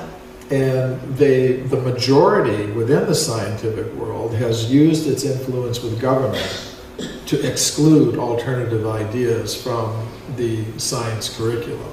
И это ученое большинство использует свое влияние на правительство для того, чтобы исключить альтернативные идеи из учебников. And that's not good И это нехорошо for a free society. для свободного общества. Из вопроса, продолжая предыдущую тему, да, кроме противодействия со стороны ученых и политиков, есть еще вопрос возникает о отношении к этим исследованиям представителей традиционных христианских конфессий. С одной стороны, понятно, это эти исследования, которые доказывают существование человека гораздо раньше, отвергают теорию эволюции, и это, конечно, приветствуется христианским богословием, но с другой стороны, такие большие промежутки времени существования человека противоречат традиционным представлениям христианских конфессий почти всех, что человек не так давно, где-то там, некоторые считают 6 тысяч лет, там, вот, это как бы противоречит их фундаментальным представлениям, их одноразовым, то есть акте творения, не цикличного, одноразового. Следовательно, именно вопрос о противодействии даже не с точки зрения христиан-ученых, а христианских богословов, теологов. Вот не было ли каких-то там попыток, так сказать, препятствовать, критиковать эти результаты, препятствовать их распространению? So, like scientists, government is one side of the picture. Another side is the Christian theologists who might support the such evidence to say yes, because it supports our view that the mankind did not evolve in the way that Darwin depicted, so we are not apes. But on the other hand, they might object it because it gives the much wider picture of the world and then depict in their holy books. So, have you ever met such facts when the religious theologists were against such evidence? Yes. Да, были такие факты противодействия. But I believe that in the world of science, anyone, whether they're atheist or theist or Christian or Islamic or Hindu or anything, can enter the world of science as long as they justify their ideas with scientific evidence and logic, and not faith in their particular scripture. Я думаю, что любой ученый, неважно, он будет христианином, исламистом, атеистом, вообще принадлежать любой религии, он имеет право называться ученым только тогда, когда в своей работе он использует свидетельства и доказательства, на которые не влияют их принадлежность к определенной религии, на которые не влияют те писания, которые содержатся в той или иной религии. Say the source of an idea doesn't really matter in the world of science. Потому что источник идеи, в принципе, не играет никакой роли в науке. What matters is there evidence for it? Самое главное, если этому доказательства. You know, if there's evidence for it, Если then есть доказательства, it can be accepted within the world of science. тогда это может быть принято в мире науки. The source of an idea may be a dream, it may be some ancient book, it may be just how one looks at the world. The real question is there any evidence for it? Источником идеи может быть любой, это может быть сон, это могут быть какие-то древние писания, это может быть то, что привиделось или прислышалось. Какая разница? Самое главное, это есть ли доказательства этому в реальном мире. So, and from their study of the world, some scientists may conclude there is some intelligent conscious being who's responsible for how matter is arranged in this world. И из этой реальной картины мира некоторые ученые могут заключить, что есть, например, какие-то высшие сознания, которые влияют на то, каким образом устроен наш мир. So if a scientist can give evidence for that, then I think it doesn't matter which community he's coming from, atheist, Christian, Hindu, Jewish, Islamic. If they have evidence for it and can persuade others of their point of view, then I think that should be allowed. И я думаю, что если такие доказательства, например, обнаружит ученый, совершенно неважно, опять же, он христианин или исламист, или хиндуист, или вообще не принадлежит никакой религии, если это доказуемо, то тогда это должно быть принято. But it's also true that sometimes, just as there are groups of scientists who may try to get a monopoly in the education system, there may be theological groups that also try to get a monopoly. Но также, как я допускаю, что определенные группы ученых пытаются получить монополию в образовании, точно так же я и допускаю, что определенная группа теологов пытается получить монополию в образовании. So I had some personal experience of this in Russia. У меня был вот такой личный опыт в России. You know, I've been to Russia 4 times. Я был в России 4 раза. I've spoken at scientific institutions and universities all over the whole country. И я давал речи и учения по университетам по всей стране. So once I was in Moscow. И однажды я был в Москве. And I spoke at the Russian Academy of Sciences. Я давал речи в Российской академии наук. And a group of physicists from Dubna. И группа физиков из Дубна heard I was in Moscow. Слышали, что я в Москве. So they sent a car to get me. Поэтому они прислали за мной машину. To take me to speak to a group of physicists at Dubna, which is an old science city. И они привезли меня для того, чтобы я прочитала лекцию перед учеными-физиками. Вы знаете, что Дубна это, как говорится, основа российской физической науки. Yeah, during the Soviet times, it was like a very secret. В советские времена это был секретный город. So this group of 200 physicists wanted to hear me talk about these things. Итак, вот эта группа из 200 физиков пришла для того, чтобы послушать меня. So I spoke to them for 2 hours. Я разговаривала с ними 2 часа. Like you. Точно так же, как и с вами. And they were very interested in what I had to say. Они были очень заинтересованы в том, о чем я рассказывала. So some of the physicists invited me to a conference. И физики пригласили меня на конференцию. And the conference is held each year in Russia. Конференция происходит каждый год в России. At a very high level. На очень высоком уровне. Among scientists, philosophers, and theologians. Там были ученые, теологи и философы. And the physicists wanted me to speak at this conference. И физики хотели, чтобы я выступил на этой конференции. But some of the theologians objected. Но некоторые из теологов этому воспротивились.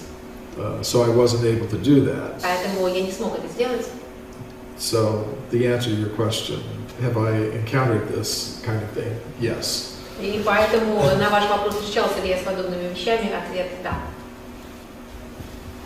But see, I don't claim to have a monopoly on truth. Знаете, вообще я абсолютно никому не хочу сказать, что я обладаю монополией на истину.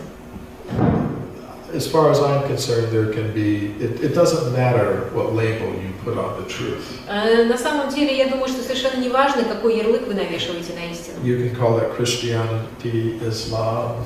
Вы можете называть это христианством, исламом, индуизмом. I don't think only I have the truth. Я не говорю, что только я обладаю истиной. I think others should also be like that. Я думаю, что и другие должны быть точно такими же. Yeah, realize there may be truth in many places. Может быть, они должны реализовать то, что истина может быть в совершенно различных местах. Now you want to go home? Домой хотите? Okay, I think I'll let you go home now. Я думаю, что отпущу вас домой сейчас. Thank you very much. Tomorrow, I'm going to be speaking specifically about how these ideas affect the environmental crisis. I talked about it a little bit tonight, but that'll be the topic. I don't claim to have a monopoly on truth. Я совсем не считаю, что я обладаю монополией на истину. I think truth can be found in many places. Потому что истина может быть найдена в различных местах. The first thing I want to show is that we really do need an alternative explanation of human origins. И, во-первых, я бы хотела сказать, что мы действительно нуждаемся в альтернативном объяснении происхождения человека. Now, last night I presented a lot of archaeological evidence that contradicts the current theories of human origins. И вчера вечером я представила очень много археологических доказательств, которые не совпадают с действующей теорией происхождения человека. Most scientists today believe that human beings like us first appeared about 100,000 years ago. И большинство ученых сейчас полагают, что первые люди появились у нас 100 тысяч лет тому назад. And they say before that there were no human beings like us. И они говорили, что до этого времени не было людей, которые были подобны нам. There were only different kinds of ape men. Были просто различные виды человекоподобных обезьян. And before that, primitive apes and monkeys. А до этого были просто примитивные обезьяны.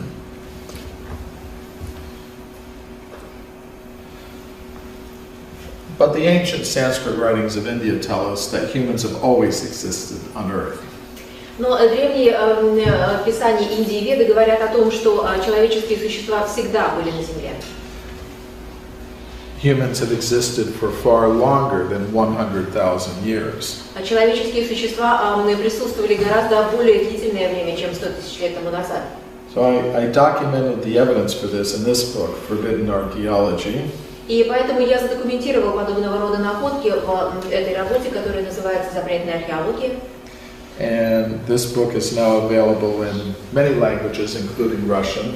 А опять же, эта работа сейчас уже переведена на многие языки, включая русский. Now the evidence I write about in these books is not very well known because of a process of knowledge filtration that operates in the world of science. И те доказательства, которые я представил, не очень хорошо известны научному сообществу из-за так называемой системы фильтрации знаний. We can call this blue box the knowledge filter. Мы можем назвать этот синий ящичек как фильтр знаний. It represents the fixed ideas many scientists now have about human origins. И он представляет из себя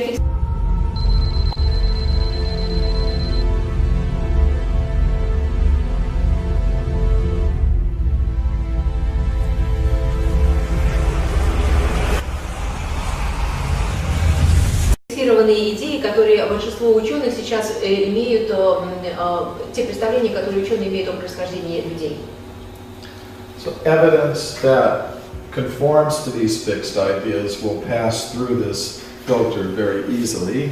И поэтому те идеи, которые соответствуют вот этим фиксированным знаниям, они очень легко проникают через данный фильтр. And that means students read about this evidence in their textbooks. И это означает, что подобные знания студенты могут прочитать в своих учебниках. But evidence that contradicts these fixed ideas is filtered out. Но те сведения, которые противоречат подобным фиксированным идеям, являются сразу отсортировываются и откладываются. Which means we don't hear very much about it. И это означает, что мы не очень много о них слышим. I'm going to give 3 examples. Я хочу дать вам несколько примеров. If you were here last night, you remember them. Если вы были здесь вчера вечером, вы, наверное, их помните. But I gave many more examples. Но вчера я представила гораздо больше доказательств. So maybe you can just hear these again. Может быть, давайте послушаем еще раз. This is Virginia Steen McIntyre, an American geologist. Это Вирджиния Стин Макентайр, она является геологом. She was involved in dating an archaeological site in Mexico named Huayatlaco. И она принимала участие в археологических раскопках в Мексику, в местечке, которое называется Huayatlaco. This is the excavation there. Это как раз и есть раскопки. The archaeologists discovered many human artifacts, И там археологи обнаружили очень много человеческих артефактов. and they wanted to know how old they were. Естественно, они хотели знать, насколько они древние. So they called a team of geologists to date the site. Поэтому они пригласили геологов для того, чтобы они сделали датировку раскопок. Virginia Steen McIntyre and her colleagues used 4 methods to date the site. И Вирджиния Стин Макентайр вместе со своими коллегами использовала 4 метода для того, чтобы установить дату. And they concluded the site must be at least 250,000 years old. И ученые установили, что возраст этих раскопок должен быть приблизительно 250 тысяч лет.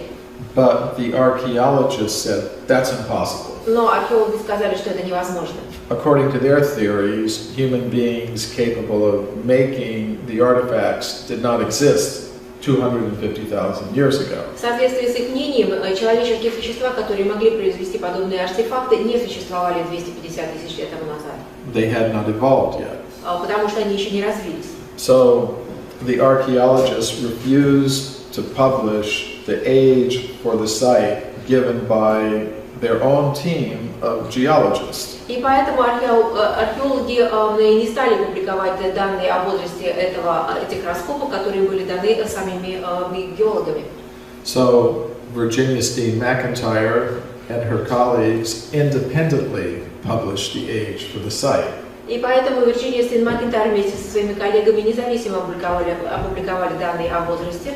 But when they did that, they got a very negative reaction from their colleagues in the scientific world.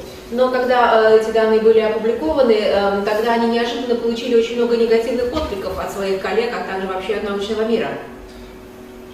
Virginia Steen McIntyre wrote, not being an anthropologist, I didn't realize how deeply woven into our thought the current theory of human evolution has become.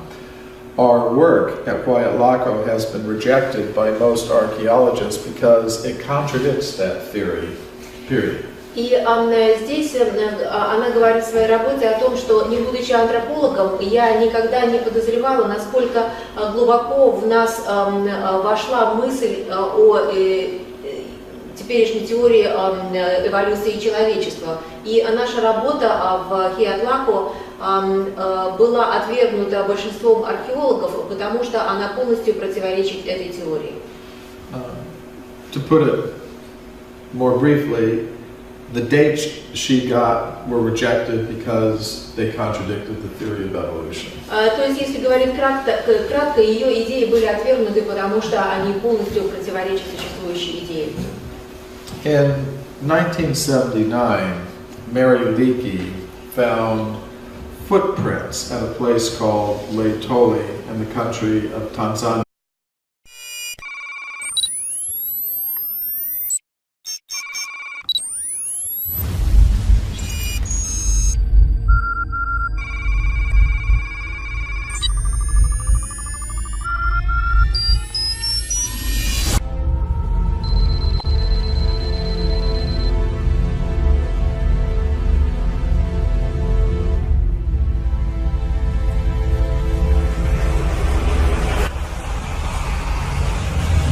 Tonight, I'm speaking about my book, Human Devolution, a Vedic Alternative to Darwin's Theory.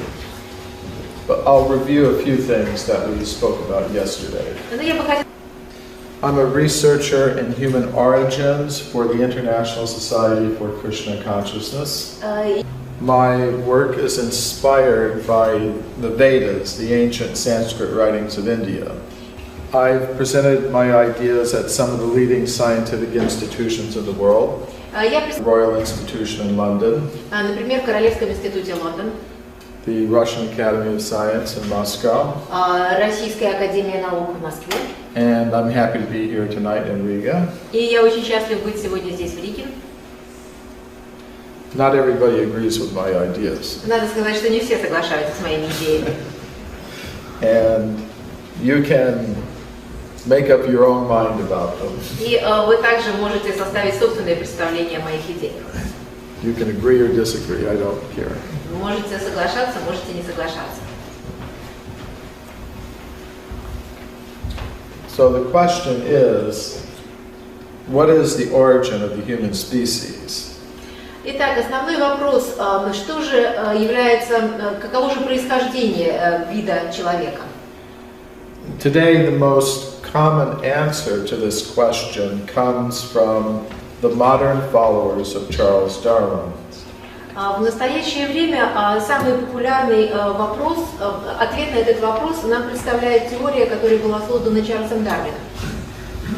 And they say that a human being is just a combination of chemicals. И что эти последователи говорят? Они говорят, что человеческие существа – это просто комбинация различных химических составляющих. We are purely material beings. Мы совершенно материальные существа.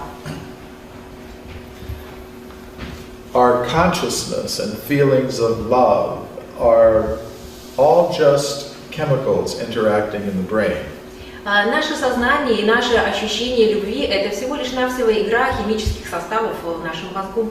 And when the chemicals stop interacting in the brain, there's no more consciousness, no more love. И когда эти химические составы перестают взаимодействовать в мозге, тогда у нас больше нету ни сознания, ни любви. They say our human form evolved from apes. Они говорят, что наша человеческая форма развилась от обезьян. And I don't agree with this theory. Я не соглашаюсь с этой теорией.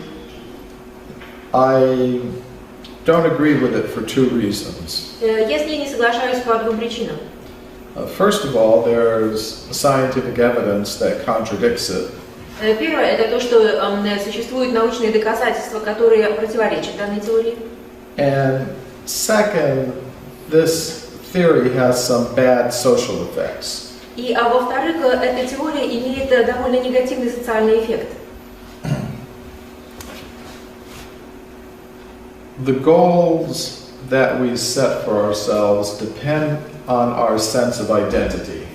Потому что те цели, которые мы ставим для себя, очень зависят от нашего самоощущения, от нашей самоидентификации. So if we think that we are just machines made of matter, our goals will become very materialistic. И если мы говорим, что мы всего лишь навсего машины, которые состоят из материальных частиц, то тогда и все наши цели будут также очень материалистичными. We will think that to produce and consume more and more material things is the main purpose of human life. Мы будем думать, что основной целью человеческой жизни является производство и потребление как можно большего количества материальных вещей. And I believe this is one of the causes of our environmental crisis. И я думаю, что это одна из причин нашего кризиса окружающей среды. The evolutionists tell us we are not only machines made of matter, we are machines made of matter in competition with each other for survival. И сторонники теории эволюции также говорят, что мы не только являемся механическими машинами, но также мы являемся теми машинами, которые соревнуются, конкурируют между собой для того, чтобы выжить. For example, the British scientist Richard Dawkins says, we are survival machines, robot vehicles, blindly programmed to preserve the selfish molecules known as genes. Один британский ученый, которого зовут Ричард Докинс, сказал следующее: мы являемся машинами для выживания, машинами-роботами, которые слепо запрограммированы для того, чтобы сохранять эгоистичные молекулы, которые называются генами. So this mentality produces a lot of conflict in the world. И подобная ментальность производит или же дает очень большую почву для конфликтов в мире. Conflict among individuals. Конфликтов между индивидуальными существами. Conflict among classes. Конфликтов между классами. Conflict among nations. Конфликтов между нациями. Conflict among religions. А также конфликтами между религиями. So I think this theory has some bad social effects. И поэтому я думаю, что эта теория имеет очень негативный социальный эффект. So how can we change these things? Как мы можем изменить такие вещи?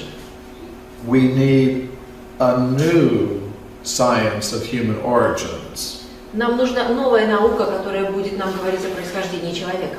We need a science that recognizes the spiritual dimension of humanity. Нам нужна такая наука, которая бы говорила о духовной основе человечества.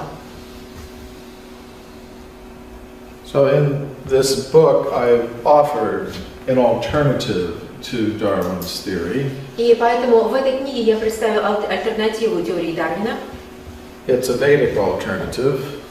Это та альтернатива, которая действительно может быть. And this book is available in Russian language. Сейчас эта книга опубликована также на русском языке.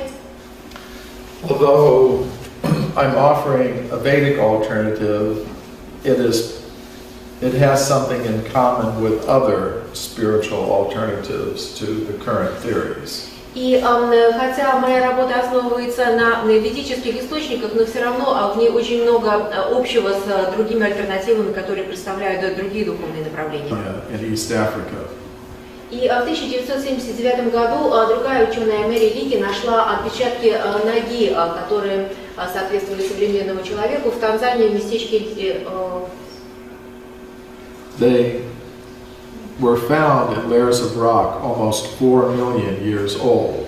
И эти отпечатки были найдены в каменных останках, которым было, по крайней мере, 4 миллиона лет. And she said they're exactly like modern human footprints. И она говорит то, что эти отпечатки полностью соответствуют отпечаткам ноги современного человека. Other scientists also agreed. The paleontologist Tim White said, make no mistake about it, they are like modern human footprints. И с этим абсолютно согласен палеонтолог Тим Уайт, который говорит, что не надо ошибаться по поводу этих отпечатков, они действительно совершенно идентичны отпечаткам ноги современного человека. But neither Mary Leakey nor Tim White believed the footprints were made by humans like us. Но ни один из этих ученых в действительности не верил в то, что эти отпечатки были оставлены такими существами, как мы. They were evolutionists. Они были эволюционистами. And they did not think that humans like us existed 4 million years ago. И, естественно, они не думали, что такие люди, как мы, существовали 4 миллиона лет тому назад. So how did they explain the footprints? Как же они объяснили появление этих отпечатков? Well, they proposed there must have been some ape man who had feet exactly like modern human feet, and that's how the footprints were made. Они это объяснили следующим образом, что существовали обезьяноподобные существа, у которых ноги были точно такие же, как у современного человека. Именно от этих ног и остались отпечатки. And that's an interesting idea. Это очень интересная идея. But there's no physical evidence to support it. Но нету никакого физического доказательства. We have the skeletons of the ape men who existed 4 million years ago. У нас есть отпечатки ступней тех обезьяноподобных существ, которые существовали 4 миллиона лет тому назад. They're called Australopithecus. Они называются австралопитеками. Australopithecus has a foot that is not like that of a modern human being. И австралопитеки, их ступни совершенно отличаются от ступней современного человека. The foot of Australopithecus is like that of a chimpanzee with very long toes. И ступня австралопитека больше похожа на ступню шимпанзе с очень длинными гибкими пальцами. So what did Mary Leakey actually find? И что же на самом деле нашла Мэри Лики? I believe she found evidence that humans like us were present 4 million years ago. Я думаю, что она нашла доказательства тому, что люди, подобные нам, были уже 4 миллиона лет тому назад. In the 19th century, gold was discovered in California. И в 19 веке в Калифорнии обнаружили золото. To get the gold, the miners dug tunnels in the sides of mountains. И для того, чтобы добыть это золото, шахтеры начали пробивать шахты внутрь горы. This mountain is called Table Mountain because it's flat on top like a table. И эта гора называется Столовая гора, потому что ее верхушка плоская, как стол. Deep inside the tunnels in the solid rock, the miners found human artifacts and human bones. И надо сказать, что внутри этой горы шахтеры обнаружили артефакты, а также останки людей. The human bones and artifacts were found in layers of rock that belonged to the geological period called the Eocene. И надо сказать, что эти артефакты, человеческие остатки, залегали в том пласте, который относится к эпохе Эоцена.